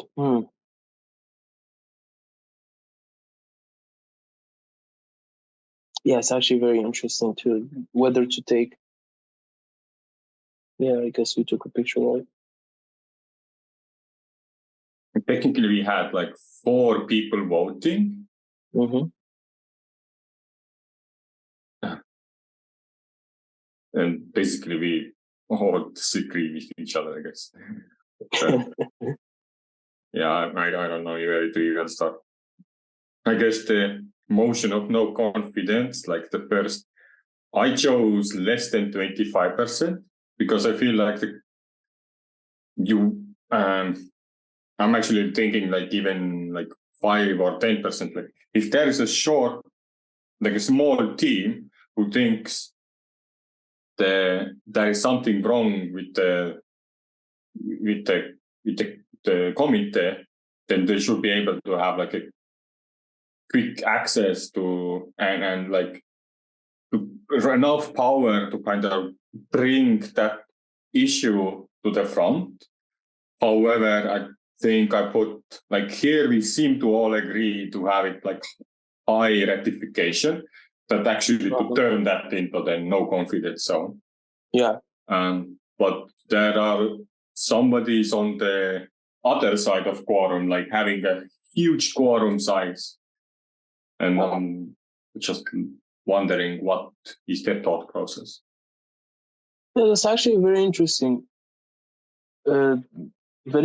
argument, actually, like to have a very high quorum. I mean, maybe, I don't know if it was confusion, if it's actually in like a conscious decision, because having that big of a quorum is, I don't know if it's feasible, actually, especially with all the ADA on exchanges.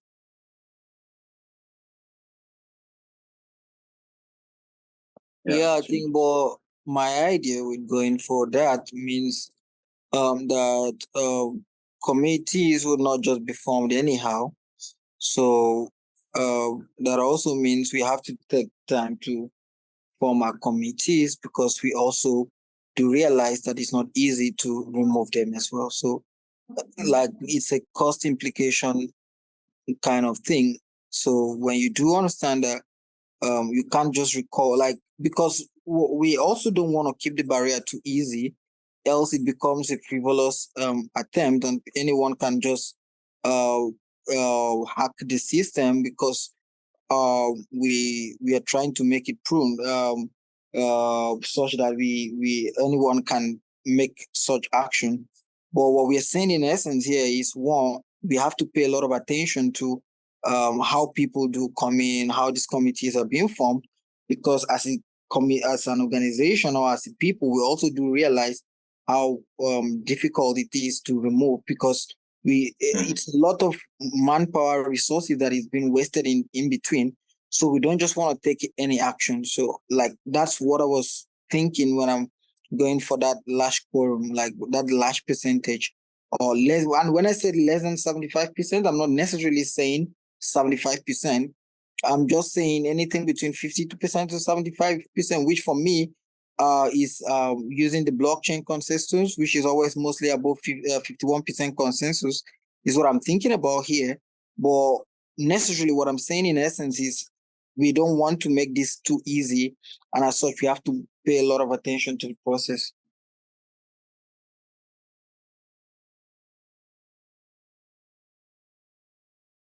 So you say that having a higher quorum will incentivize people to pay attention to the governance action to do a no confidence vote. Exactly. But it doesn't help, like in my opinion, to remove remove the power from this when it does go awry. Because if it, like my assumption is that when the committee is corrupt, then you already have a lot of members disengaged, and then they may be less voting already. And if like a small team is active enough to put forth that, hey, these are the reasons why this is not like a good committee, and they need to reach more than 50% of quorum, it will be pretty hard. So they don't get no confidence, like they stay in power because it's so hard to get the quorum together. So the second part of it is I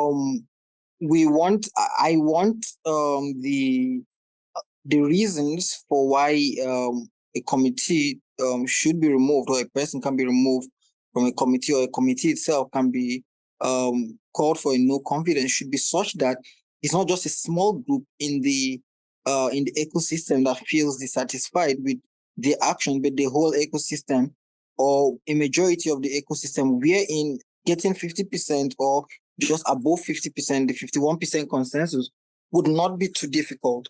But if we bring this barrier down, it means that a small group of people can easily influence. So that is why I said, for me, I feel like we need, as people, we also have to realize that it's such a difficult, the recall process is such a difficult, it needs a majority, and as such, we have to pay a lot of attention to the process.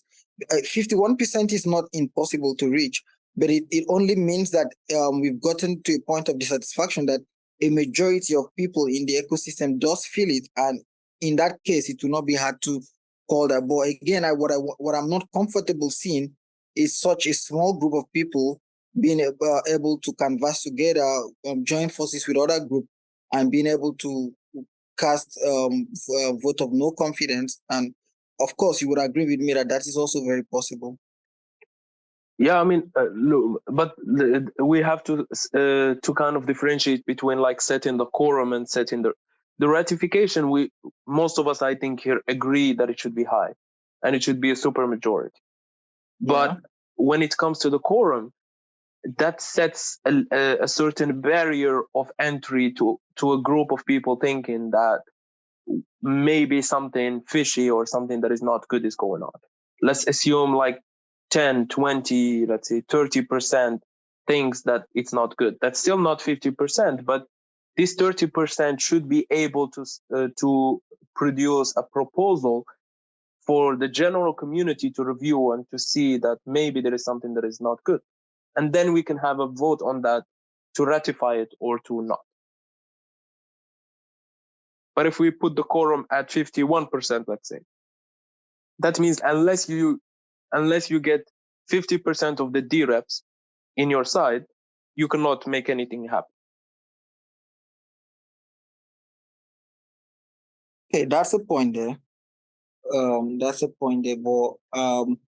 I hope we are not trying to, like, my own opinion is that in trying to bring down the barriers, like, see, in governance, a vote of no confidence is something that doesn't just happen, and shouldn't be something that just happens. So I totally do agree with your point, or I think I see reasons with the fact that they should at least be able to set the quorum. So I do agree with that, and so maybe on that I can be. But where I'm coming from is that the process of no confidence and all of that is such a governance disturbing action. Like, it can totally redistribute or change the course of governance, and it's something that we shouldn't just lower the barrier such that anyone or any group of people can feel incentivized to do it. The barrier, of course, for this particular governance action should at least be minimally average. That was just my opinion, but I do think I see point with what you mean there. At least they should be able to. Yeah. By the way, Ubayo, I do agree with you that even the quorum should be higher in the case of no confidence. Yeah. I do agree with that. But what I don't agree with is that it should be as high as 50%. I think that's too high. Okay. I believe, like, in a normal action, a quorum should be around like 15%, something like that.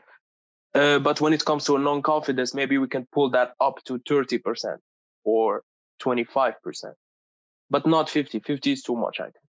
Okay, maybe like if I'm incentivized to go there, then I would say maybe 35%. So we are not putting it too low, we are not putting it too high, we are just keeping it minimally. Yeah, I would agree to that. Yeah.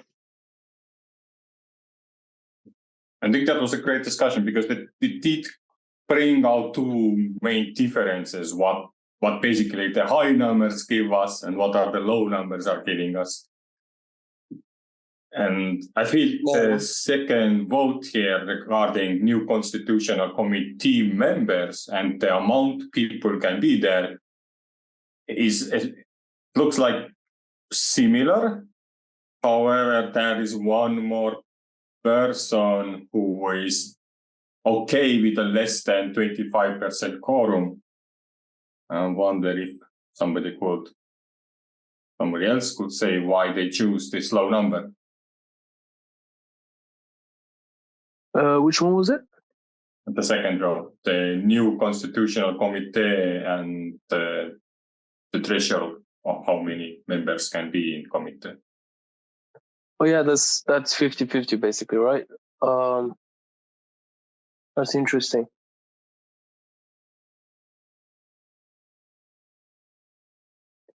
On one side, I mean,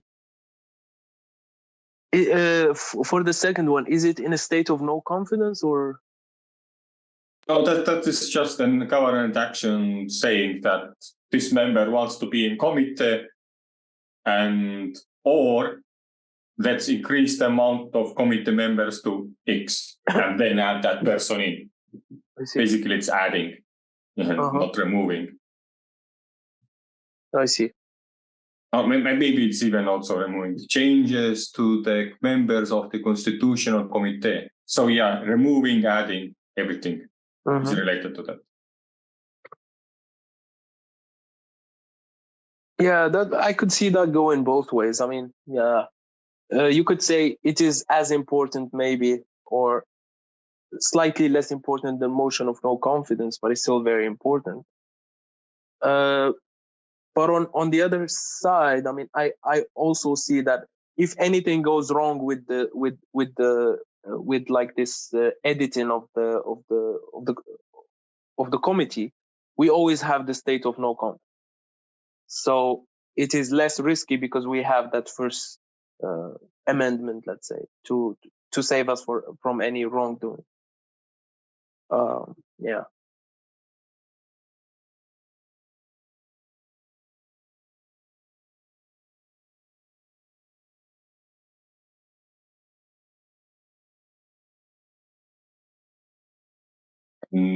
Third action is updates to the constitution, and I assume I changed my status to have like a high quorum here. I'm not sure did I choose 75 or more, but I'm wondering why people want to have an easy access to change constitution, because I feel it's going to be very chaotic if you can always change the underlying constitution so often. And I feel like that requires a bit more cohesion, alignment before huge changes are made.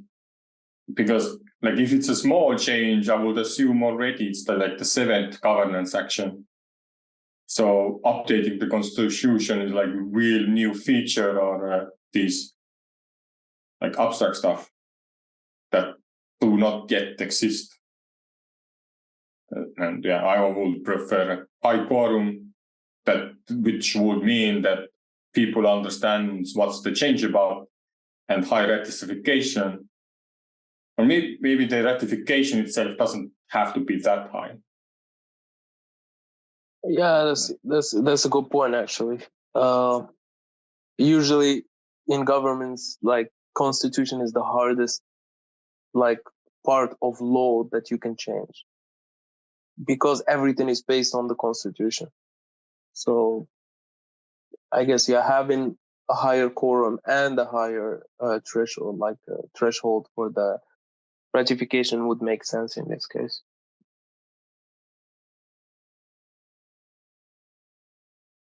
Did you also, when you voted, consider that the first two actions, the committee members themselves don't have any power.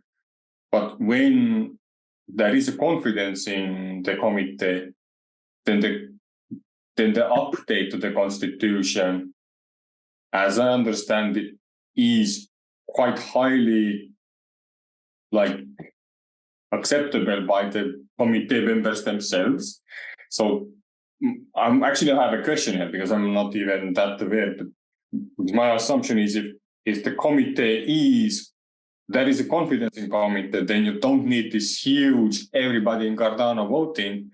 So these 7-10 people who are in that committee, only their decision will be enough to say yep, this goes into the constitution. No, this doesn't. And if you have 75%, then only 7 people or 8 people have to agree out of that 10 people in the circle to say, yep, this goes into the constitution.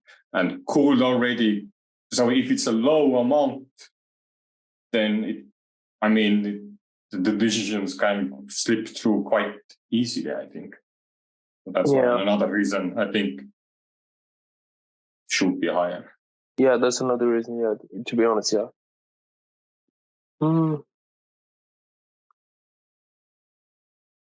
But does Late or Ubia think differently? Or what's their thoughts?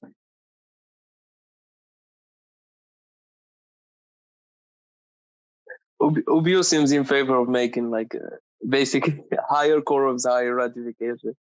I get that. I think he would agree on this point. What do you think?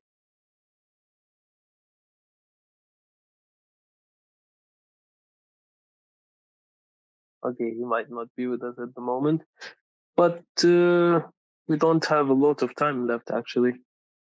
So perhaps we can move to the next point, and maybe we won't have enough time for the last point, but at least let's do the fifth one.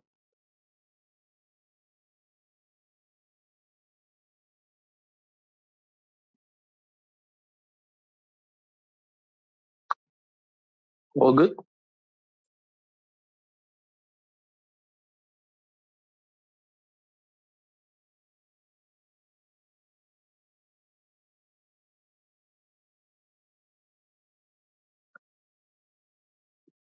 Anyone? I guess everyone is tired at this point. Yeah, hello. I was trying to find the exact answer if the committee has a full power to kind of decide on stuff when they have the confidence, or still the delegated representatives will be calculated into.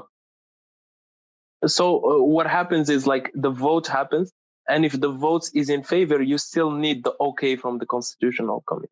If they say no, then it doesn't pass. So both committee and D-reps need to agree. Yep. You take the intersection of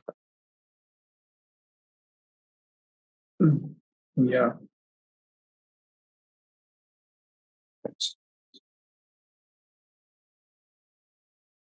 So perhaps we can move to the next point, which is about action expiration. This is slightly more straightforward. It has less nuances than votes, I think, in this case. So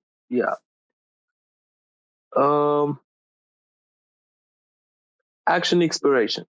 If a governance action is not ratified, how many epochs should a governance action stay active before it expires and the deposit returned to the proposer?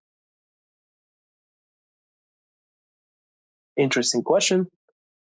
We can write our thoughts in sticky notes as before, and then we can have a little vote on that.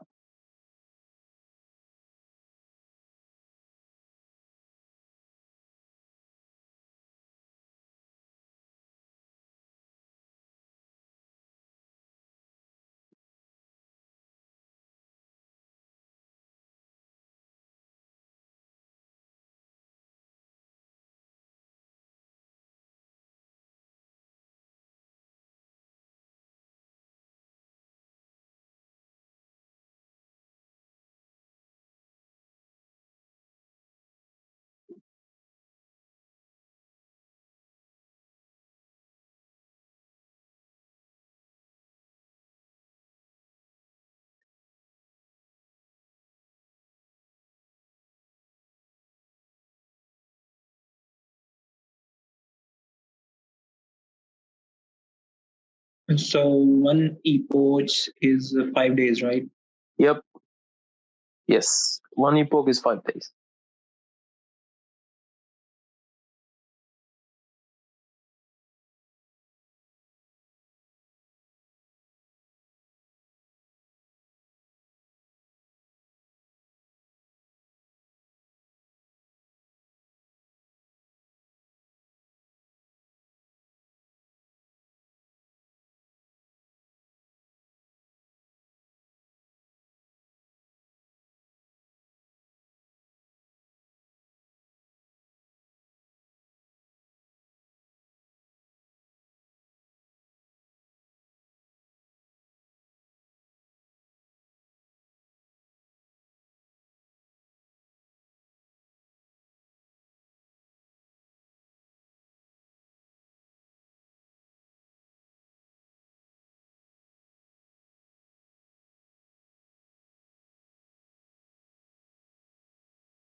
Oh, I think we can have a small vote on that. Let me start. Does anyone want to add something else, perhaps, or we can just have a vote? All right. I'll put 2 votes each. 2 minutes, sticky notes, one per object, and yeah, let's go.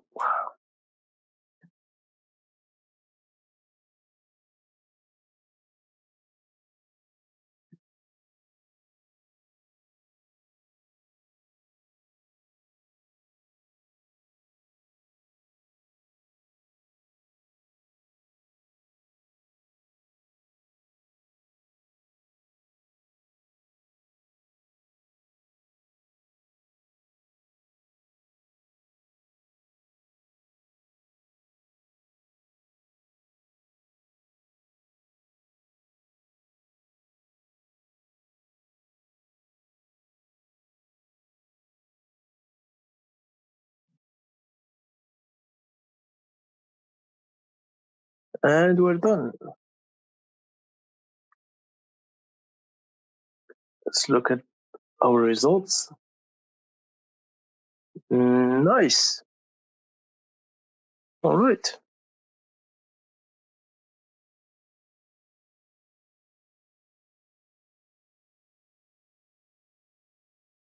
We can actually copy all of them. So let's have this.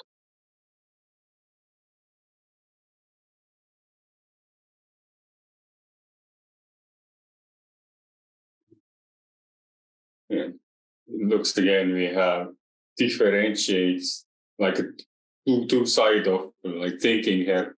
Mm-hmm. I voted for like making it simple as possible to just like flat give 6 epochs to all of the actions and simply go with it, where looks like making it more complex and making it based on their actions themselves, the epoch should be different. So I wonder why would that be a good thing? I think that's more if you make it dependent on the action itself. That would be more of like a post MVG thing, because it does seem more complex. I mean, if yeah, it's definitely more work and more thinking on that front. But having it as a flat rate, which is like whether 10 epochs, 3 to 6 epochs, or like 6 epochs, those are all like reasonable timelines. It's all, I mean, three seems pretty low. In my opinion, like I think anywhere between like 5 and 10 would be reasonable. And yeah, I think what do we gain from having different epochs for different actions? I think if you have a certain action item that is very important, like a case of no confidence, you'd like it to stay in the middle for a conversation for a long time, because people might need to be persuaded so that they vote positively for that. Like if you're saying that this constitutional committee is doing something wrong, you will have to persuade and to convince a large amount of people in the community, and that takes a long time, in my opinion. Yeah, I agree with that, and it might make that governance action be ratified later on during the time period.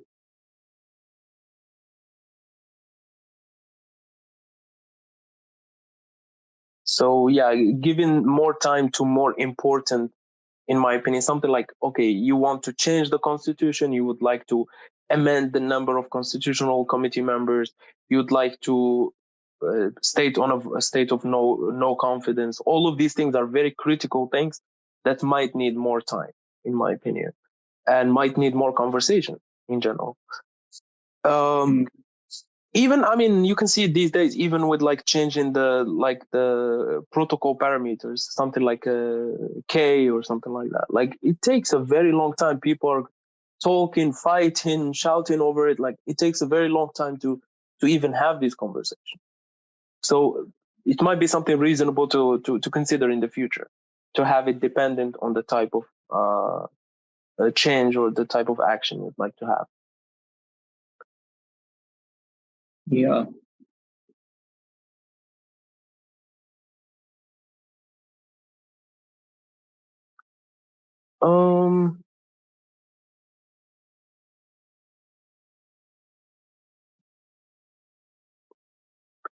Last, if we don't have anything to add, we can perhaps go through the last one. So, like, last one is DREPS incentives.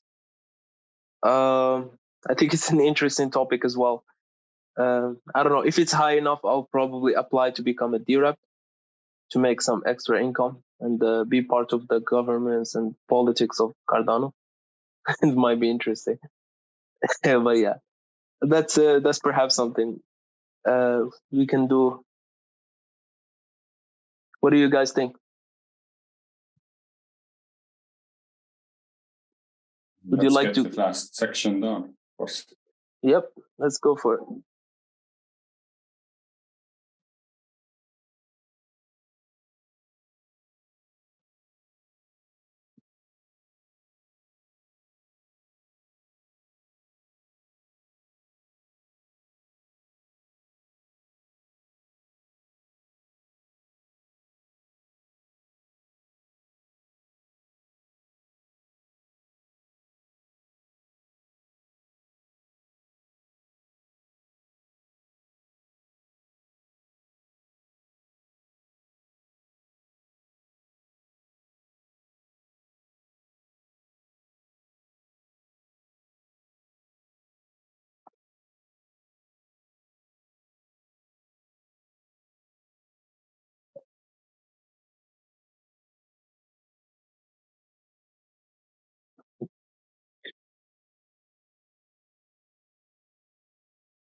Did everyone add what they want to add, or do we have? Is everyone done?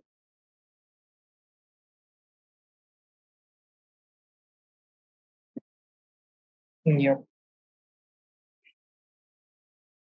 Okay, then we can have our perhaps the final vote. Let's see what's gonna come from that. So let's say we have two. All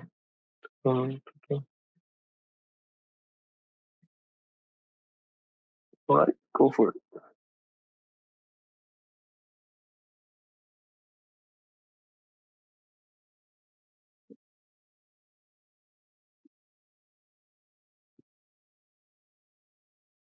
I guess the first vote goes to between yes, no, I don't know, and another one Yes. is selected from the one.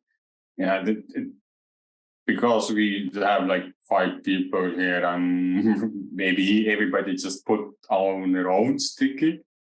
I wonder if it's going to be a spread down because we didn't have enough votes to choose like a second best option to create the heat map. Yeah, much agree. Yeah. Okay. Then perhaps we can. Yeah. Perhaps we can do it again. Just disregard this voting. Sorry for that. I was gonna do 3, but then yeah. But based on this voting, we see that everybody says yes. So yeah. we just select yellows. We can.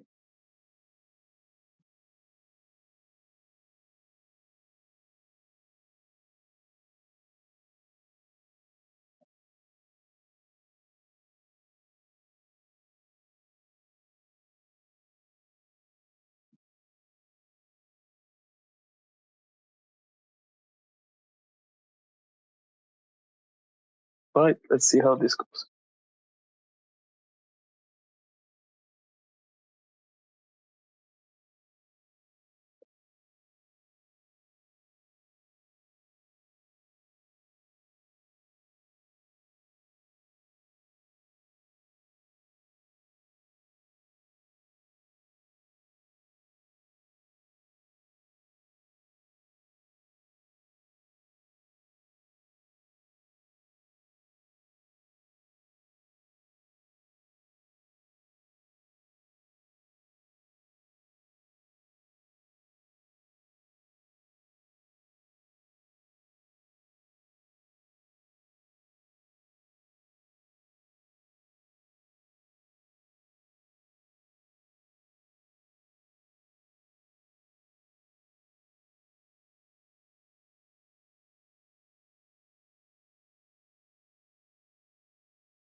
All right. The vote is out.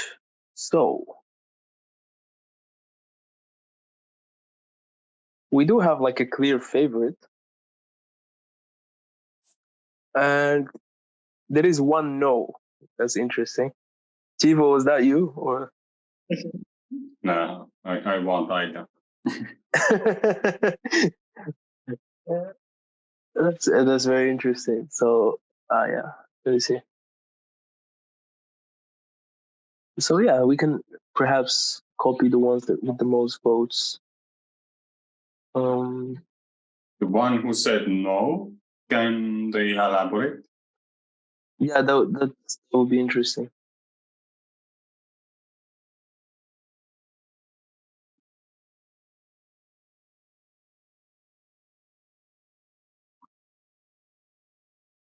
Was that useless? Because I can't hear you, but you're unmuted.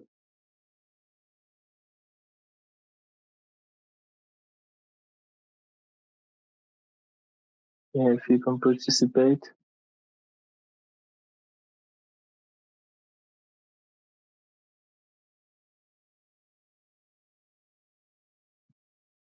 So the three most voted ones were the following. So we have 100 ADA per epoch, we have 10 ADA per 1,000 delegators per epoch, and we have percentage of ADA delegators to DREP that has been used for voting with a max limit of 20,000 in ADA per month. That's a lot. Yeah. Maybe in future.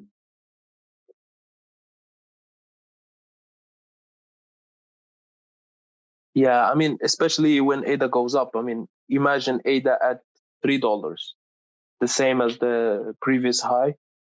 That's $60,000 per month. That's that's a lot. I mean, it depends on who you talk to, but yeah, it does seem to be. Yeah, I went with the current kind of price estimations, and the reason I put like it is a percent of ADA. So it means that it requires a lot of, and it's not unclear what's the percent required. But I like the way the DREPs were introduced in Catalyst, and I think similar system should be used for DREPs too, that you have like this max limit, and their value is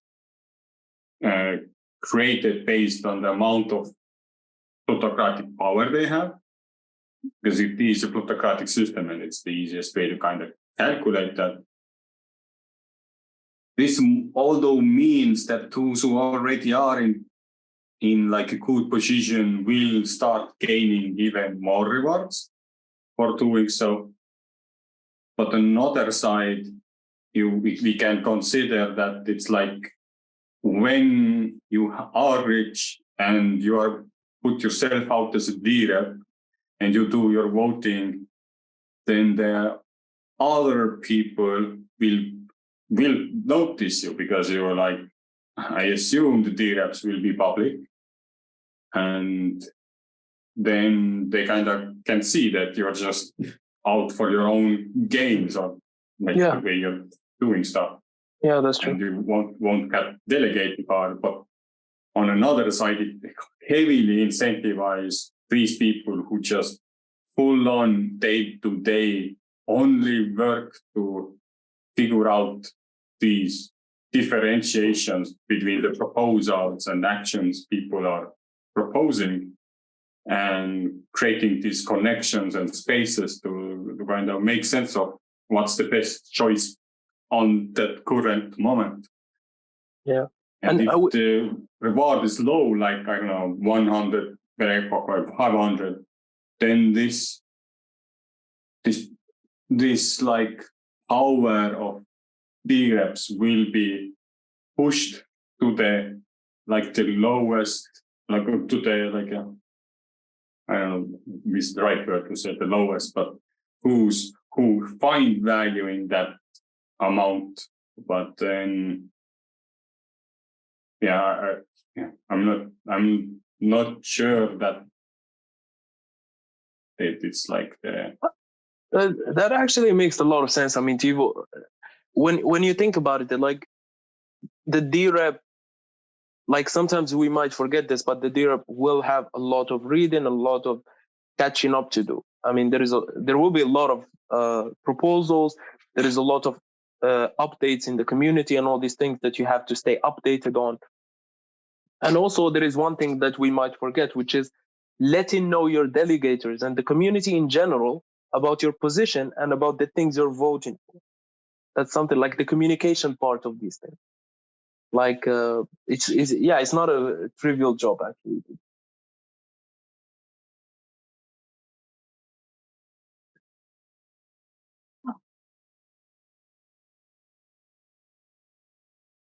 So I don't know if there is more inputs to be had, but if not, that would be it for the main activities. And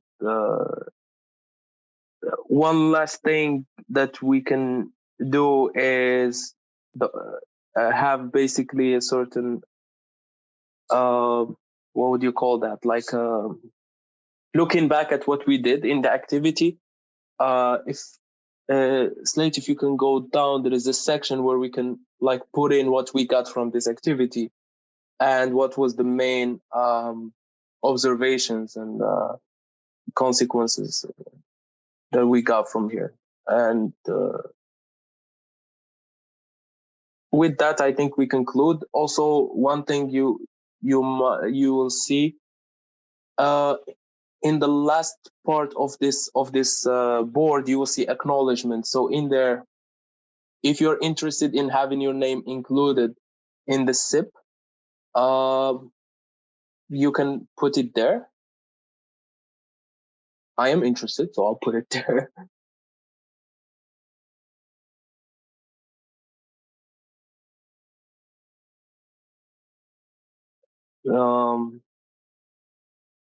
But yeah, we can have this observations parts. We can put our observations, and that will be it for today.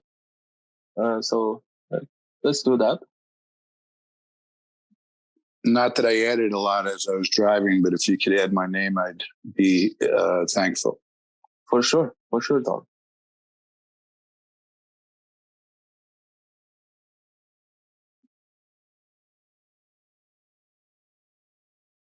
And I just wanted to commend you guys on a great job. You really made it an interesting dialogue to listen to. Thanks a lot. I bet it was a very nice podcast for you.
The last step would be to vote on whatever inputs we had in there, and the ones that are voted the most for each one will be basically put in the outputs.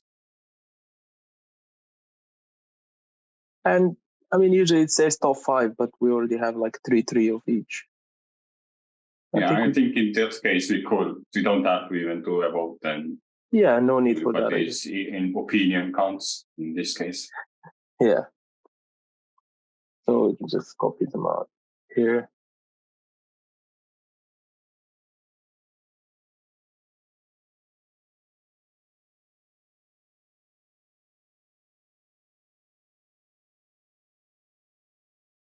Again, small reminder, if you would like to have your name on the SIP, please include it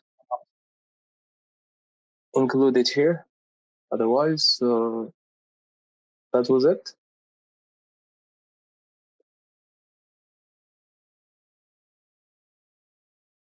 Yeah. Thanks a lot for joining.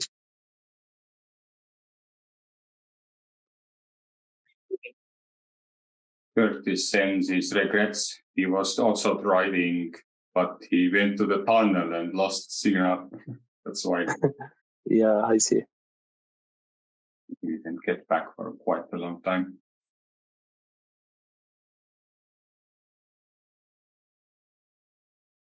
So, Tivo, any last words?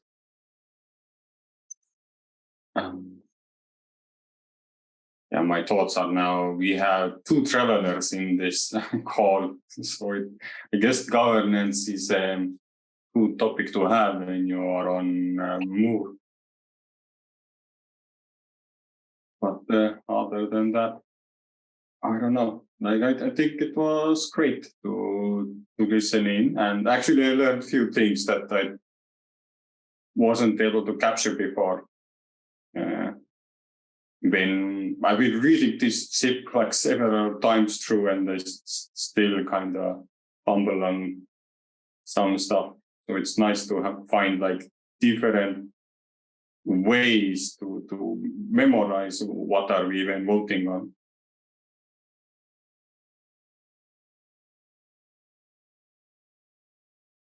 Yeah, it's quite an interesting SIP, to be honest, and it keeps getting updated, but it's also like the things that people get out of it are pretty interesting. I mean, as we saw in this meeting, like we literally had both sides of the spectrum in some cases, and that's something to ponder upon and to think about, because sometimes we might feel like, well, everyone should agree with me because it obviously should be this way. But then when you have this conversation at scale, you find out that there are people that have exactly the opposite of what you think. And we have to somehow make it work with people who have opposite views. And that is something very interesting in the question of governance in general. And with that, we conclude this talk. Thanks a lot, everyone, for joining. That was very lovely, very informative, and very interesting conversation we had. Yeah, thanks a lot.